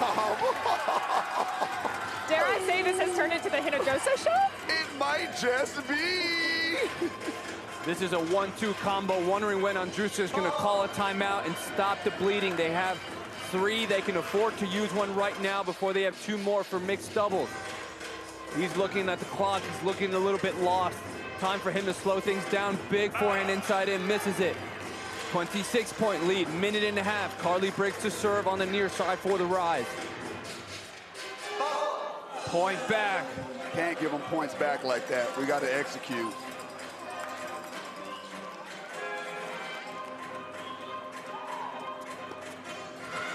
Big backhand down the line. Oh, that's how you make it back. Make a play. I think Jessica really wanted that one. She moved a little bit too early, though, and Carson was right on it. She saw her move, she took her shot, and she got it. Last minute. Serving volley once again, showing why she won an NCAA championship. Let's go. Now she's jogging backwards, understanding, build momentum, time running out.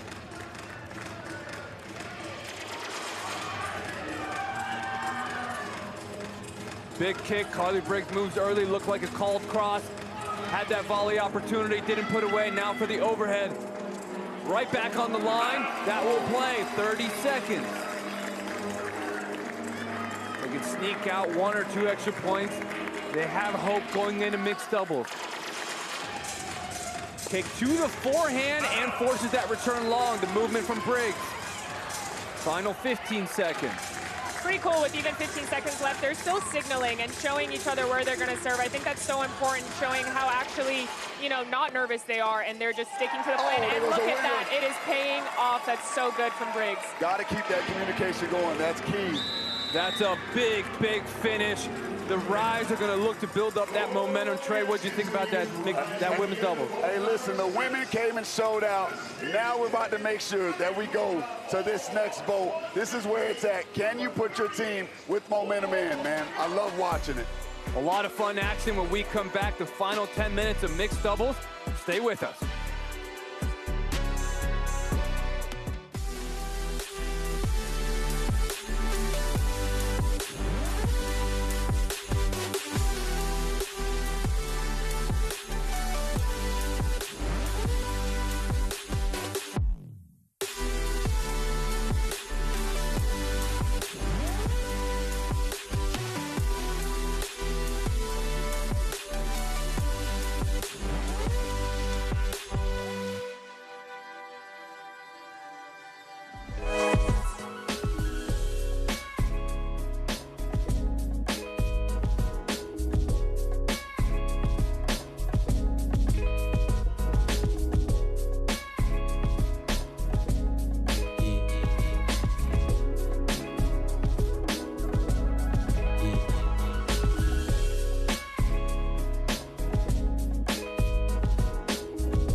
All right, 1, 2, 3, rise! All right, we can do better. One more time. Let's do it again. Let's do it again. Guys, rise on 3. 1, 2, 3. Rise! There we go. That was better. Oh, good try. Great play. Great play. Again, keep it coming. You're going to get her. You're going to get her. I like the way you're playing against that lefty. The way you're playing against the lefty is a good matchup for you over there. Listen, I don't care what the score is over here one way or another, right? It's going to be tough over here today. Let's slow it down. Let's make him play everything over here and give him nothing over here, right? Yes, you've got way more time than you think you have over here, right? You're 14 seconds. You're serving at 8 on the clock. That's way too, so it's really quick. Right? The return goes forehand side over there. You're going to get some more opportunities over there as the point opens up, right? But look for ways to break it open. I don't mind those mixes either over there, right? That way, right? Let's go. Let's go!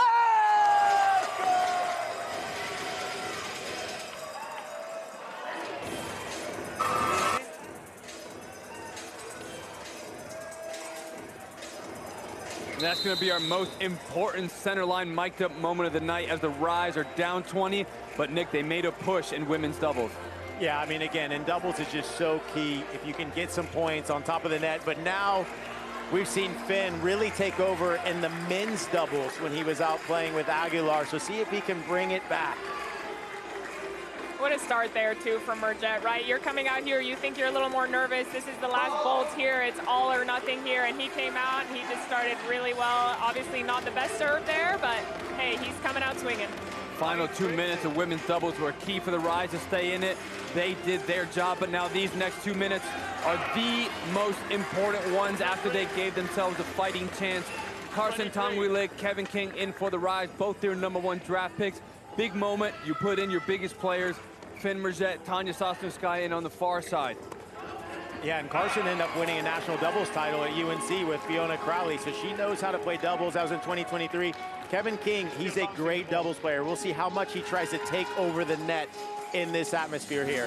Finn has done such a great job stepping in, taking returns early, tries to come forward. Great shot by Tanguy, 159, 142. Great return by Tanya with King at the net, and another tag by this Sting on King. He's been so aggressive with his positioning, but no fear by the Sting. Big backhand, great reflex, +2. Wow. What a volley there from Finn. Quick serve by Tanya, tries to get Kevin King not ready. They're defending now, overhead opportunity. Miss hit goes into play, Tanguy swinging volley, big forehand to King. Looking at the sideline, Team Rise is looking a little stressed out for sure. We see Sting definitely more energetic. Obviously, looking at the scoreboard, they have a reason to be, but if you're Rise, you have to be energetic here. There is no time to be soft. You gotta go for it here. Sting are the ones rising up right now in the biggest moment. Yeah, you got to continue to believe that there's going to be enough time here to figure it out, and especially on Kevin King's serve. Right now, can use the heavy kick. Carson can try to take over the net, so just 1 point at a time. Try to get as many 2-pointers as you can. Big serve, Tanya goes all the way back. King goes. The ball was going out, but Kevin King went to go get it. He knew he needed 2 points there. He got them. Understanding the format, the rules, +2 for winners here. Took advantage, another big serve to Sosnowskaya. Jams it up. Oh, watch out. 4 in a row for the Rise. It almost looked like Carson wanted to get them back a little bit for all those tags. The teams better watch out on the sideline. Chip lob, another overhead to King. Mergette, great reflex, sets it up. Forehand back at it, winner.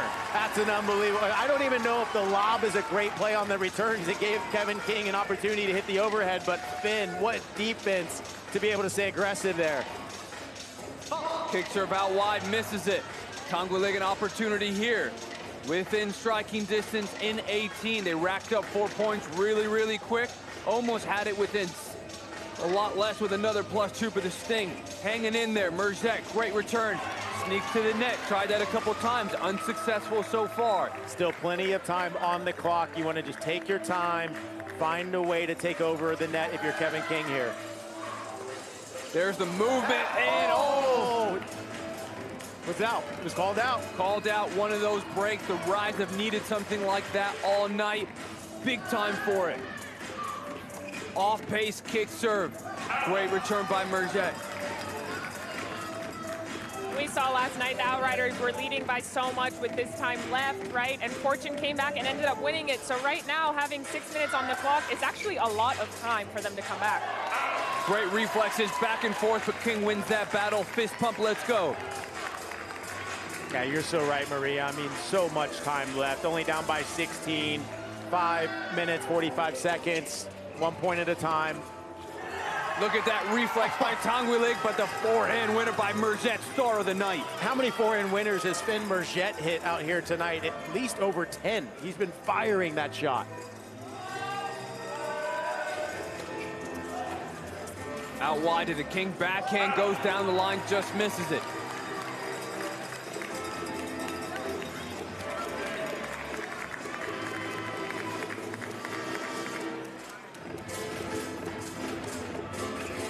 Sosnowskaya runs around it once again, but overhits it. 169, 153. Kevin King did a good job of just taking the eye off the ball for Tanya there by the movement of Kevin King up there at the net. Great return, but a +2 winner. King struggling to see that, came back so fast. Such a laser there by Finn Mergette once again.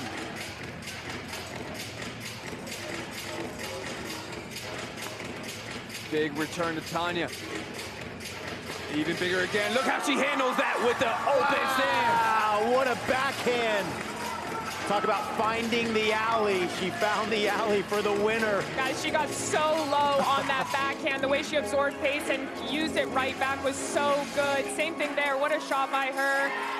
Another +2, and this is just going to put it into a difficult place 4 minutes left, but you can see the look of emotion dropping in the rise. The Sting with DJ Irie fired up in the background. They know they are one step closer to putting this away. Yeah, DJ Irie is trying to keep his team pumped up, keeping the Sting going over there. He's more pumped up than the team is right now, actually. He's ready to play himself, Yeah. DJ Irie. King with the nod to Tanguy. Short kick out wide, finally gets one in play, and Merjet misses.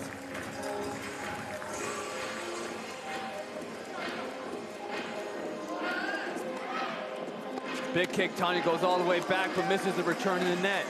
Couple points in a row for the Rise.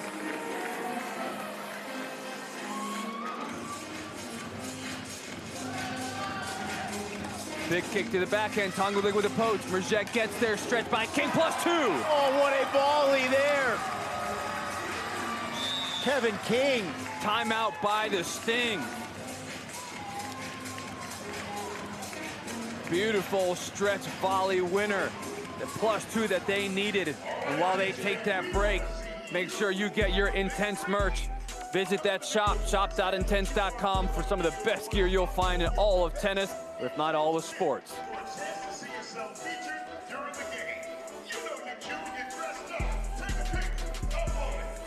Rise huddle coming up. Let's see what final words Andruska's got for his team.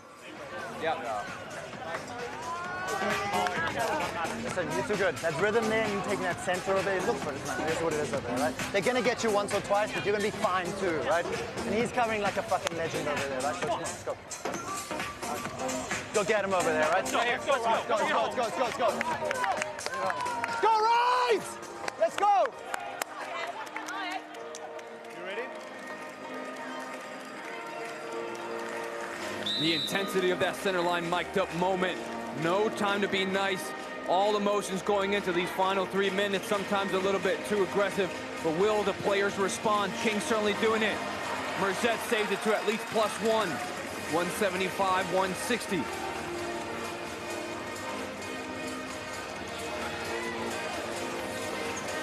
Slice wide, points racking up for the Rise. Only a 14-point deficit. And do you guys think you go for more two-pointers here, or are you trying to keep it clean, just make sure you're making balls? Well, I mean, look, I think it doesn't matter where you serve to Finn. He's absolutely swinging for the fence, but that was better serving from Kevin King. No double faults. At least give yourself a chance.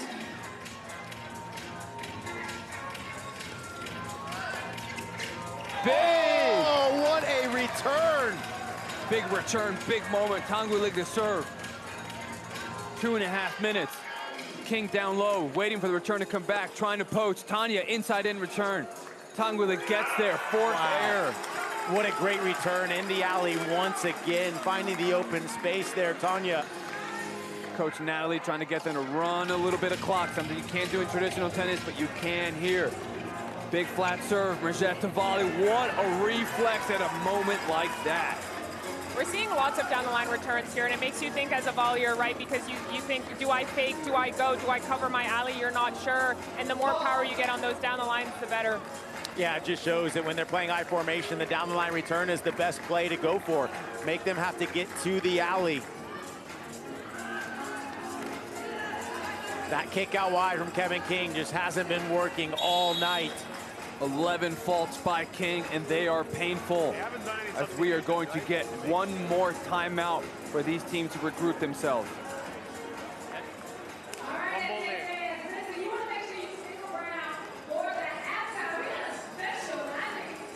What do you do here? This is go time.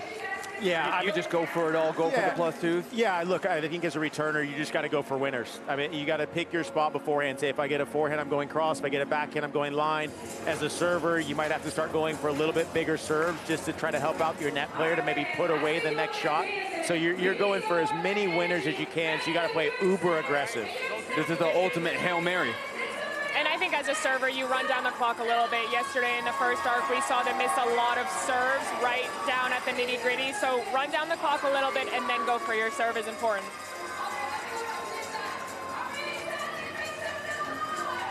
Yeah, the Sting are going to try to run down the clock as much as they can.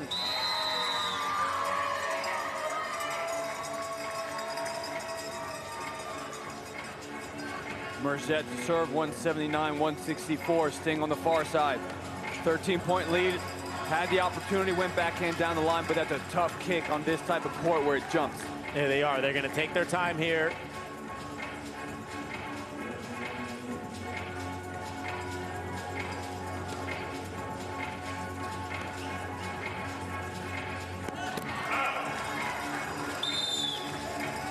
Another timeout here by Coach Andruska, understanding what they're doing by taking the time, taking the clock down.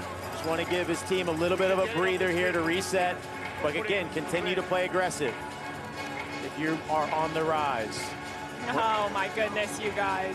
One of the beautiful things that you can do Intense, one team can run the clock, but you have the use of the timeout to stop that clock like you can in other sports. Andruska, final big coaching moment. Most emotion we've also seen out of him the entire night, understanding it's now or never.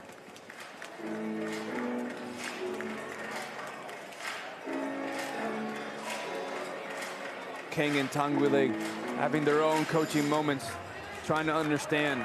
In this doubled format, so important for you to understand what your partner is also doing. These communications in between points are so key. So you understand where to move, what to hit when you're not there with the ball. King trying to urge himself. Mergette calm to serve. Sasnuskaya, #1 pick, ready to poach. Go time, final minute, big return down the line.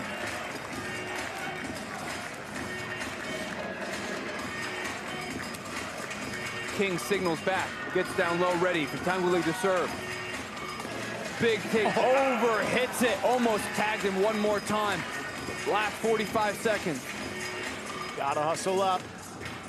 Can they get a +2 here? Great short kick wide, that'll set it. Go for the reach. What a return. King News up to him. That might have iced it there. Final 30 seconds, they're gonna take another 10 seconds off this clock.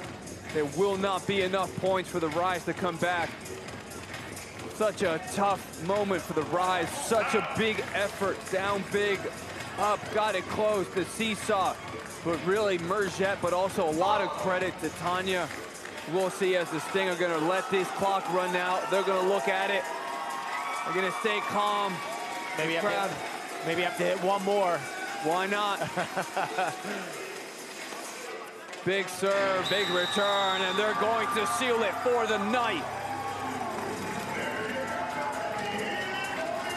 You know what, I think Sting just played so consistently well, and they should be so happy with that performance. I think Rise actually played pretty well overall, and they were kind of in it, but Sting just played too well. You have so many points on the board from Sasnuskaya and Mergette, right? And then when you had, you know, everyone else in, they did their job when they were in, so great team effort here tonight.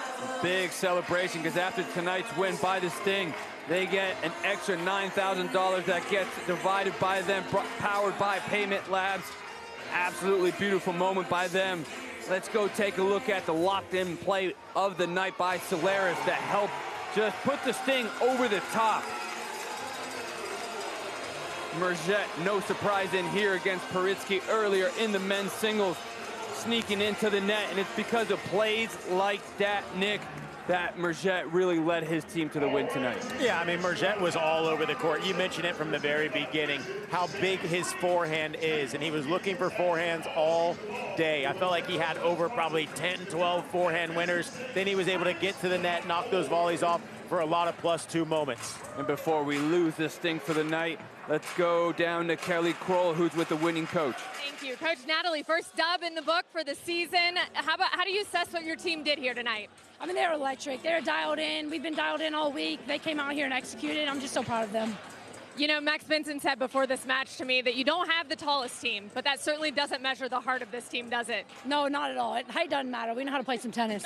You certainly do. Talk a little bit about the doubles. I thought between Fenn, you were really coaching up T there at the end. What were some of the things you really wanted to draw home? Yeah, just telling them we control the tempo, we're in control, but most importantly, keep going for your shots. I mean, that's what got us here, and same thing with T, just making sure our positioning is good, but just trust ourselves to go for it. That's what we're here for. Well, it was fun to watch today. Congratulations. Thank you so much. Thank you so much. Guys. Thank you, Kelly, with a very excited coach, and no surprise with the win that they had. A big thank you to Maria Mateus and Nick Monroe. We do have a second arc, but this first one to get everything started. Incredible performance by the Sting. A lot of resilience by the Rise with the way they came back after a tough start.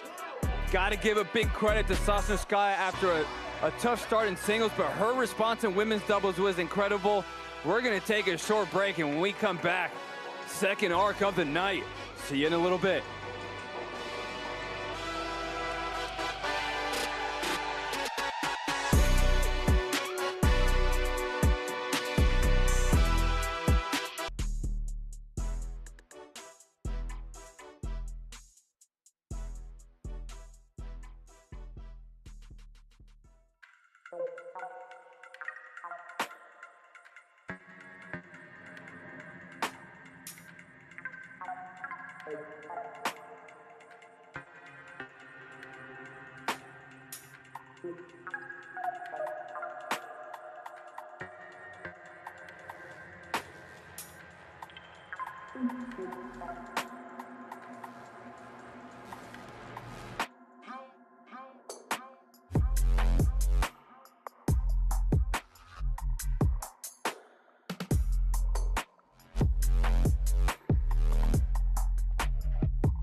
Rolling, baby, rolling. Let's see how you do under pressure. Boom, +2. Give 'em a name to remember. We're about to get back out there and kick some. Let's see how you do under pressure. Let's see how you do under pressure. They are fired up here. Yeah. Let's see how you do under pressure.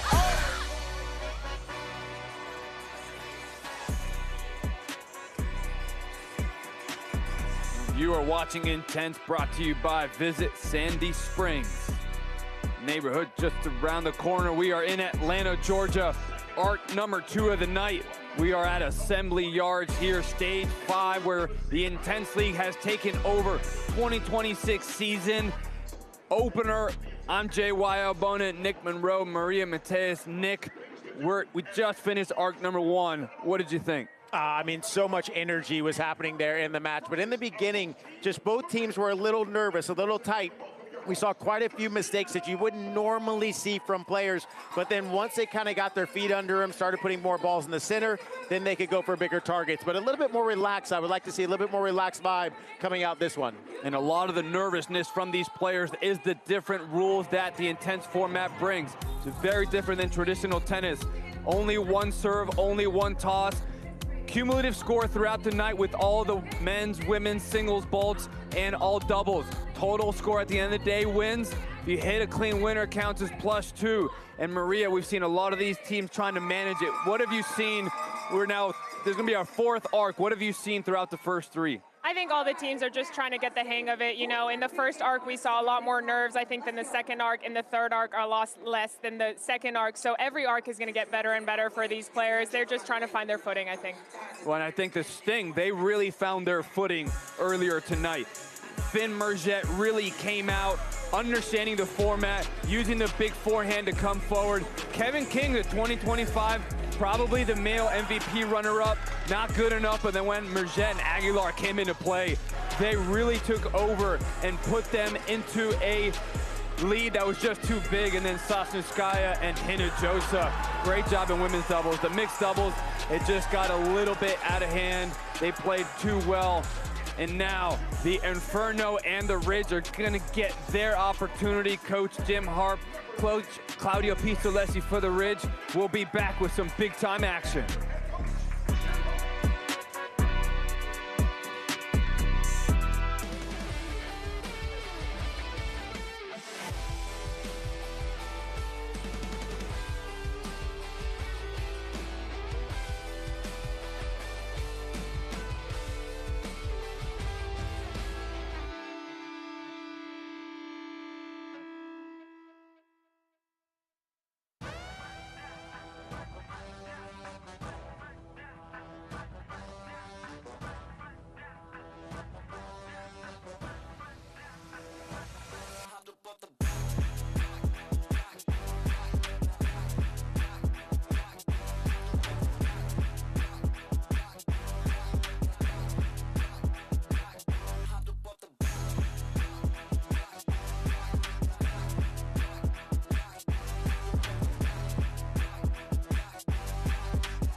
We are back inside the Intense Arena in Atlanta, Georgia. Second arc of the night coming up, Inferno versus Ridge. Let's go courtside, Kelly Kroll, who's with Sophie Chang. Thanks a lot, Sophie. First match of the season. How is Team Ridge feeling? You look excited.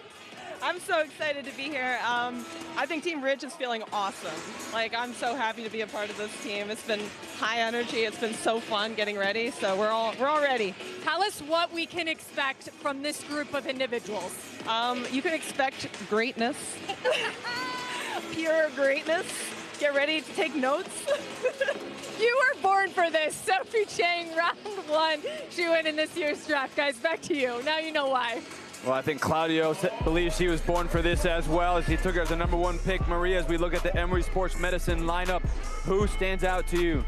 For Team Inferno, led by Jim Harp, I'm looking at Uswe Arcanada. She's one of, if not the most experienced in the Intense League. She has a career high WTA of 130. She played US Open main draw. And Blue Baker really feels like Intense is exactly the gap that is missing for many players. And for Team Ridge, led by Claudio Pistolesi, Sophie Chang, like we saw her just now, so much experience on the WTA Tour and top 60 in WTA doubles. And Intense's 2025 men's MVP, Sam Nicholson. We'll see who's going to find out, but first let's go down to the coin toss with Sebastian Nunez. It's Sebastian Nunez. All right, welcome to Intense. For tonight's match, we're going to start with the men's singles. Team Ridge, you're the host. Team Inferno, you get the call. Heads or tails? Heads is the call. It's tails. Awesome. Team Ridge to serve. Good match. Samuel Nicholson wins the coin toss for the Ridge on the near side and elects to serve. Not something you see very often in our one-serve format, but with a size like him, the trust he has in his serve, he's going to take it. Blue Baker on the far side.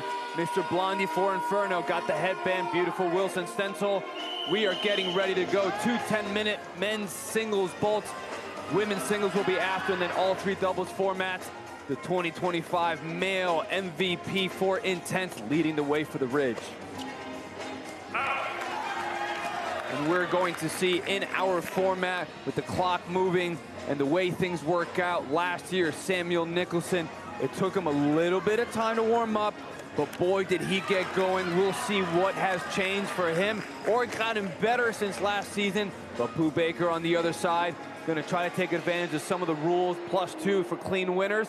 Even though it's unlimited substitutions, you know a player like Blue Baker wants to play as much as he can. I'm excited to watch these players. You know, Samuel Nicholson says that after every match, his mentality is, what can I do better? So it'll be interesting to see. You know, he played last year. Coming back, he's got a lot of time to think about that mentality. That serve's probably not what he thought about. I'm sure he's going to pick it up. Couple faults to get started. Second one for Nicholson. 12 minutes max in singles is the most one player can play. We'll see how long these players get out here as teams try to manage these unlimited substitutions. Coach Claudio Pistolesi, one of the most experienced coaches on the professional tours, giving some early coaching advice. These two teamed up last year, and that's when Samuel Nicholson was at his best. Claudio's very excited to have him on his team one more time. Yeah, and it's always so nerve-wracking, right? We talk about the first match. You want to give your team a lead. You want to come out and play your best tennis, and your feet kind of stop moving when nerves happen. So you want to really have intense footwork to kind of get those nerves out. Big kick service. Blue Baker hits that return. 4-3 for Ridge on the near side. We talked about it last arc, right, when one of the coaches said there will be no rhythm, and I think that's so important to note, and everyone needs to go in with that mindset of just accepting it and being okay with it. Even that, I'd like to see him go big down the middle there if he's a little bit off the court. I don't want to see such big mistakes. He'll find his footing. He'll find a way. It'll be fine. Lot of serve faults. Yeah, a lot of double faults, and you're so right, Maria. I feel like, especially early on in matches, a lot of balls need to go down the middle of the court. You want to see enough balls go in the court before you start spreading out the angles. Don't go for too many angles early on. There we see a backhand go a little bit more through the court. Tries to open it up with a forehand, but Blue Baker does it once again. Sets up the forehand down the line. Slice to defend. Great chip battle back and forth. Samuel Nicholson wins that. 6-4 Ridge.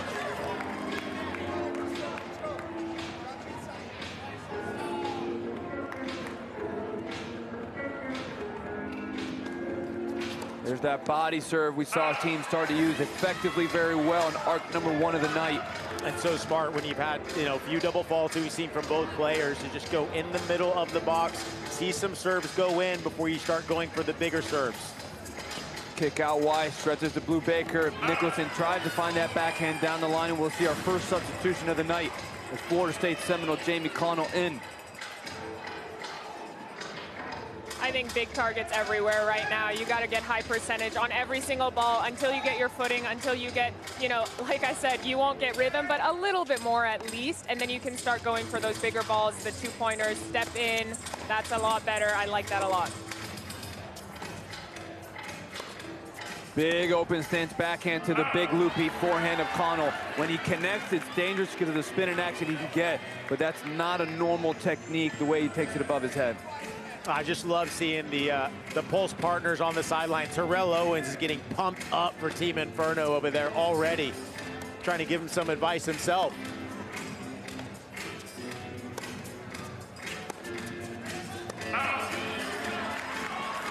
Misses that backhand long, 6-8.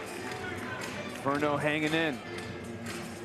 I think Jamie Connell might be really good for this format because he says that he has a willingness to step in before the opponent does. And we've talked about that a lot, right, guys? Who's going to step in first and look for those two-pointers with big targets? Big kick above the shoulder, Youssef Rion. We got a no-to-no battle. Both of these players played at Florida State.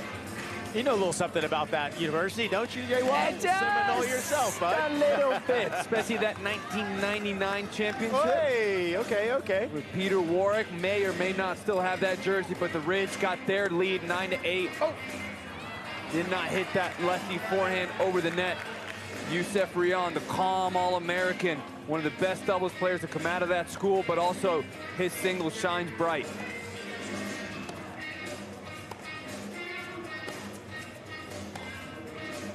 Connell loves to step into that backhand, really leans forward, just misses that wide, but you can see what he wants to do. He looks comfortable there.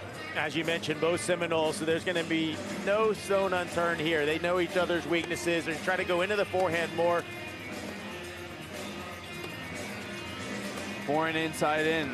Connell leaning in again. Yep. Attacks the forehand, staying away from that backhand, benefits from there. And it's so hard playing your teammate, right? It's so hard playing your friends. I know on tour, every time I had to play my friend, it's hard to go in a position where they're not your friend on the court and then go back to being friends. So it's interesting to see these guys going head-to-head here when they have their own teams now. Well, I think Connell's going to lose a little bit of respect for Rion as he hits that beautiful forehand winner. I don't think he's going to be too happy with that friendship as the Ridge now have their biggest lead of the night. 6-point lead, 14-8. Let's go to the Ridge huddle. Very good. 1 minute. Right. Just take this time out to breathe. Stay, don't change a bit. You're in the good zone. Stay in the zone. Stay in good zone. Good sign that they already made a timeout. We had a good start. Yeah. Took blue. Serve to his backhand. Huh? Try to stay a little bit closer to the line. Okay. Take blue. Should I go to his backhand? Backhand, yes. Right? Yeah. Yeah, because he tries to take his forehand. Yeah, try to play on his forehand to open the court, and then you step in, punish his backhand, okay?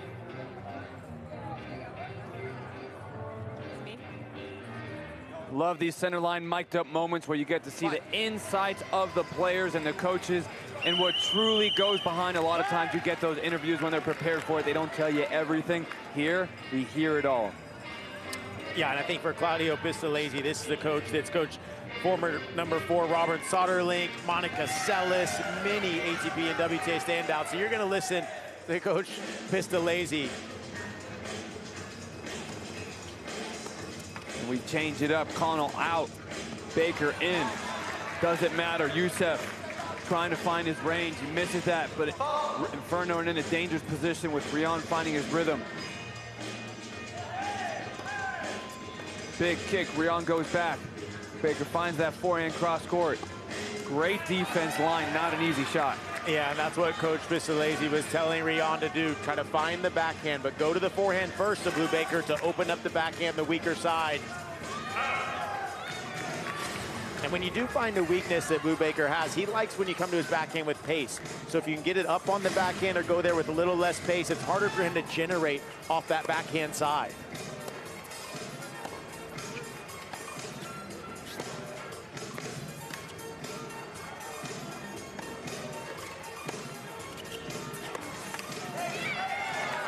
Solid point by Rion, 18-9. Just under 3 minutes left in this first of two 10-minute singles bolts. Women's singles coming up after. Doubles to finish, but it's total score at the end of the night that counts. 7 bolts in all, but all 7 just as equally as important. Everything is important, JY, here. You got to play every single point, whether you get 1 point or 2 points. You want to make that serve, you want to make that return and start the points and just try and get into it a little bit. We saw in the first arc, right, it all came down to the end. There was a huge comeback. We're seeing that a lot. It doesn't matter. You have to play every point and just see how it plays out. Youssef looks so balanced when he moves around the court, so within himself. Yeah, he's not rushing any of these points, is Rion. I mean, he's really taking his time. You can tell his heart rate is at a normal rate right now. It's not going too fast. And I just love how he's sticking to his routines here. Connell back in, try to change things up, see if he can get that forehand above the shoulder. Not good enough. Rion flattens it out. Yeah, and that's what Coach Pisalesi told Rion to do in the timeout. Just breathe, really just relax, trust yourself. Everything is there to make an impact. That's a little bit of that big loopy forehand swing. Catches it late, sails that return long. Lead growing bigger. When will Jim Harp use one of the timeouts? It's early, but he's got 5.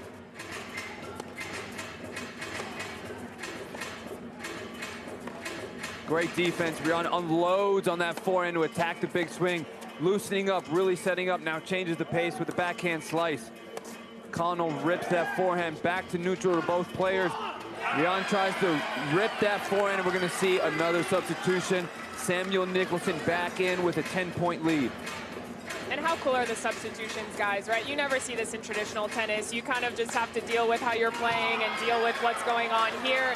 It's nice because you come in, you either play well or you don't, but you can get subbed out any moment. You really just have to focus on a few points. What do you think about that? And also as a coach, you can sense when your players are getting a little fatigued, right? And then now you can bring in somebody a little fresh that can continue to extend the rallies, as we're seeing in this rally right here. Long extended one.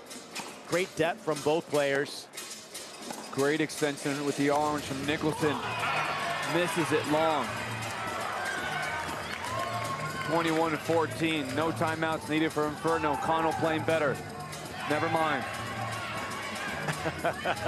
The old commentator's jinx right there, JY. 15 seconds left before they take a very short break, and then they come back for a second 10-minute bolt. Shaza Nicholson going back, tough backhand down the line to force that against the lefty. 3, 2, 1, he gets it off. Final point, and he misses it. I actually thought he got it off. So what that was a double. Does not count. Connell will take that. Maria, what do you think about that first bolt? I think a little shaky start from everyone involved. It's natural, it's normal. I hope to see everybody pick it up a little bit more. You know, we'll see how everything happens coming up.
Back at the Intense Arena, first men's singles bolt finished. Been a big night so far. Second arc of the night. The first one brought some exciting energy after a great opening night last night. The second men's singles bolt will be taking the stage. Women's singles after that, and then all 3 doubles formats to finish. Nick, Maria, with the action that we've seen players still trying to work out some of these nerves. Yeah, look, and that's the tricky part about being the first match on, too, is you don't get a warm-up beforehand, right? So you're coming out, you're trying to feel the nerves. We saw quite a few double faults to start out the matches, but now, you know, players are starting to get their feel, starting to get their breathing a little bit better, as Coach Pistolesi was saying. Just relax. Connell in for the Inferno, 22-15 down. Samuel Nicholson wasn't even ready, and it didn't matter. Connell still missed that opportunity, could not take it. 23-15 for the Ridge on the near side. Samuel Nicholson, the 2025 men's singles MVP, bringing back some of that heat with his 2025 coach Claudio Pistolesi as he sails that forehand long. And Samuel hits a big ball. You love to see that, especially in this format where you want to try to move in and get those 2-pointers.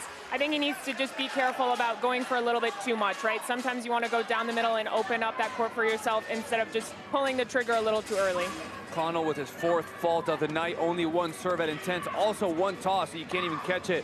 Try to give yourself a better chance as he's trying to use that heavy forehand to set up an offensive play. Catching a few, struggles to really flatten it out with that kind of technique, so he can't take as much offense as he wants. Can keep Nicholson uncomfortable, but that's the shot he's looking for to step in. Drives that backhand deep. It will count. +2 winner. That's the setup he wants. Heavy forehand to backhand drive. Yeah, and I think if you're coaching Connell, you're trying to say, okay, go into the forehand of Mickelson as much as you can. That's the side you're going to get some shorter balls on, and then you can look to attack. The backhand of Nicholson is very consistent. It's that forehand that you're going to get some mistakes on. One of the longer rallies of the night. Players staying patient, working it. Interesting change of direction from Nicholson down the line as he's going to take that ball above the shoulder. Righties sometimes have a tendency to change too quick with that forehand down the line, and they get in trouble with that forehand to backhand rally. And I think something Connell is doing so well is just staying steady, right? He has that lefty stroke, he has that high, heavy forehand, and sometimes with righties, if you hit high on that backhand, it really is good for you. And he's using that. Oh, wow, that is unbelievable. Was that a one-hand backhand? Oh, that's a wow. +2 shot at an incredible moment.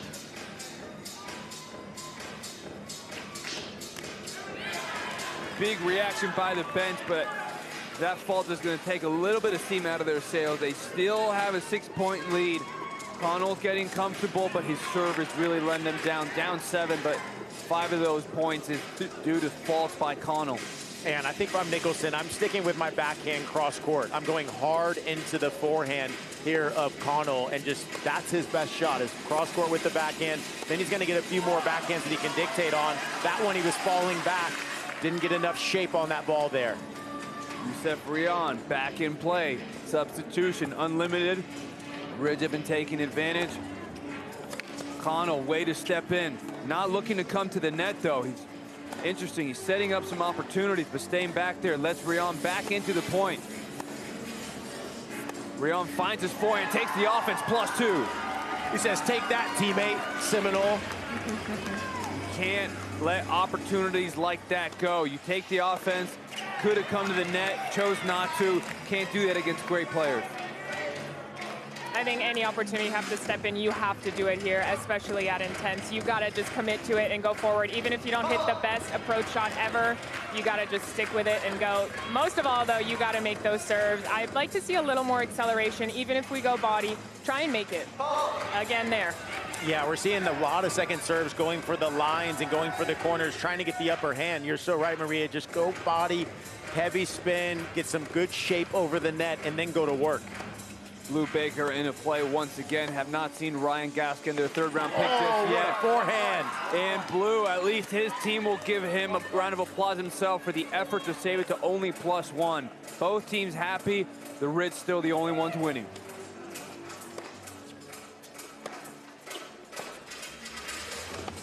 Under 6 minutes left to play before women's singles takes the action. Baker trying to find some offensive forehand. Something interesting about Baker that you have to wonder as a coach. Not too long ago, he was using a completely different racket. And here he shows up for his first opening night to switch rackets. How important is that? Is it a dangerous thing to try to change rackets during such a big moment when you didn't have as much time? No, I mean, I don't think so. Look, I mean, the tennis season, we play 11 months, January to November, and you got to just find times to do it. I mean, you really only have 1 month in the off season if you want to change rackets. So you might as well, if you think it's the right time, go ahead and try it out. And it looks like he's hitting the ball well, Blue Baker. I also think sometimes with trying rackets, you either love it or you hate it. Yeah. Like pretty immediately. Sometimes even if you're going like mini tennis short court, you're like, yeah, no for me. Or, hey, I could try this out. And it seems like he really liked it from the get-go. Ryan Gaskin seen his first action of the night. 3rd round pick out of the University of Georgia. Not the start he wants with a +2 winner. Ridge with a 15-point lead. Still no timeouts used by Inferno. I correct myself, they've used 1.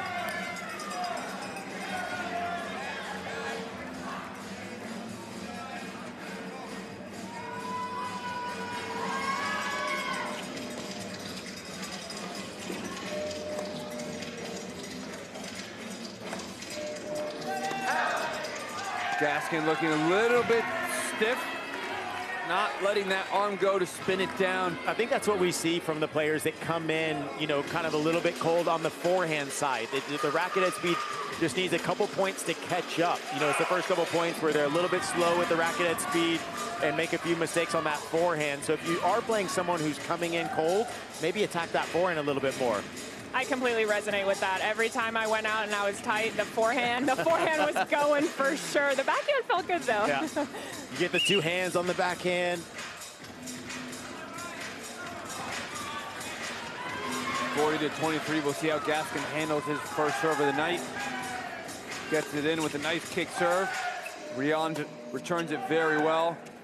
That's a little bit of a better forehand from Gaskin. Puts him on the run, but Rion sets up a good offense. Can be dragged to the net. Great inside in, +2.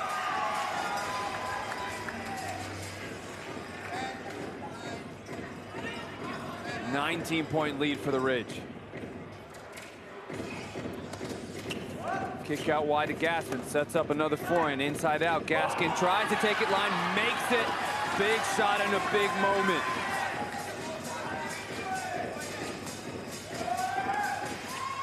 A bigger serve from Gaskin, letting loose now. Yeah, starting to feel it now, Gaskin. He's got 4 points total now for his team.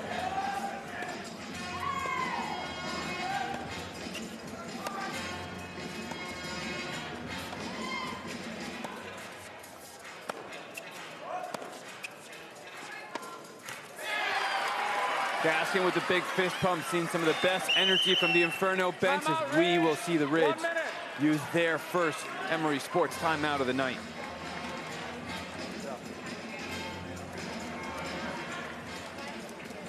We gotta keep doing what we're doing. Settle it down, keep the ball count up. We gotta get Youssef off to his forehand and get him to his backhand. He's steady, let him sit on that thing. He's gonna look forehand. When he looks forehand, that's the line. After 2 balls, most, he's gonna look for that forehand if they stay with him, all right? If it gets shaky at all, I'm gonna throw Jamie right back in there, okay? All right. Right, 1 at a time. Let's go, come on. Let's go.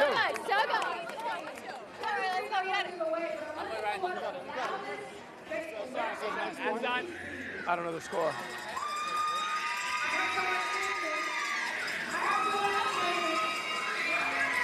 I like that. That was clear instructions there from Coach Jim Harp. So just really allowing Gaskin to just focus on a simple pattern. Just 2 into the forehand, then go to the backhand of his opponent. And that helps with the nerves when you have a specific pattern that you're going to lean into. Great coaching there by Jim Harp. And what does it mean as a player for the Inferno bench? You have Terrell Owens there, one of the greatest athletes of all time. The confidence it gives you that he's on the ownership group managing the direction of the team. Man, that's awesome. Yeah, it just shows he's got supreme belief in what you're doing. It doesn't matter the score, right? Sure, he's been down by so many points in football games, and he's always found a way and said, hey, throw me the ball. I'm going to catch it. I'm going to get us back in there. And now he's telling these guys, hey, you got to want the ball right now. Get physical. And Gaskin right now wants the ball just like T.O. Kelly's down courtside with some additional thoughts. You guys see it? Man, he's into every point right now. You got this. You got this. Come on, that's okay. You'll get it back. I mean, he is just coaching him up on the sideline like every athlete who has played at his level would do, right? And you can tell, I mean, he is locked in on every point right now. I'm loving it, and they are loving it. They can feel his energy. Yeah, one thing about Terrell Owens, he always has great intensity, and he's going to bring that intensity to his team. As you said, he's into every single point. He's looking at the score. He's watching what's going on side to side. Minute and a half left before men's singles will finish for the night. Women's singles coming up after. Gaskin has been helping his team stay in this. Rion going to try to build a nice lead as women take it up. Stepping up with some forehands, but great movement and defense by Gaskin. Not good enough, though, as he unloads on an error. 45-30.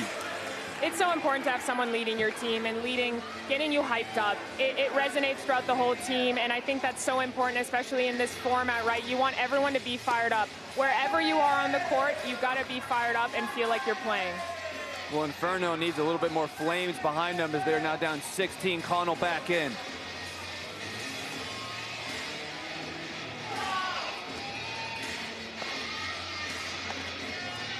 Rion changing directions that forehand down the line, trying to attack that big loopy forehand. Seeing if he can generate a short ball, but Connell doing a great job. Tries to redirect down the line, just missed it. Yeah, such smart playing there from Connell. Excuse me, from Rion, just going big into the forehand of Connell. Connell's got such a big swing on that forehand, so in an indoor hard court, it gets on the forehand too quickly, and he can make the mistakes, as we saw once again there. See Connell overplaying. Interesting substitution for the last point to throw in the cold body. 48-30. Was this the right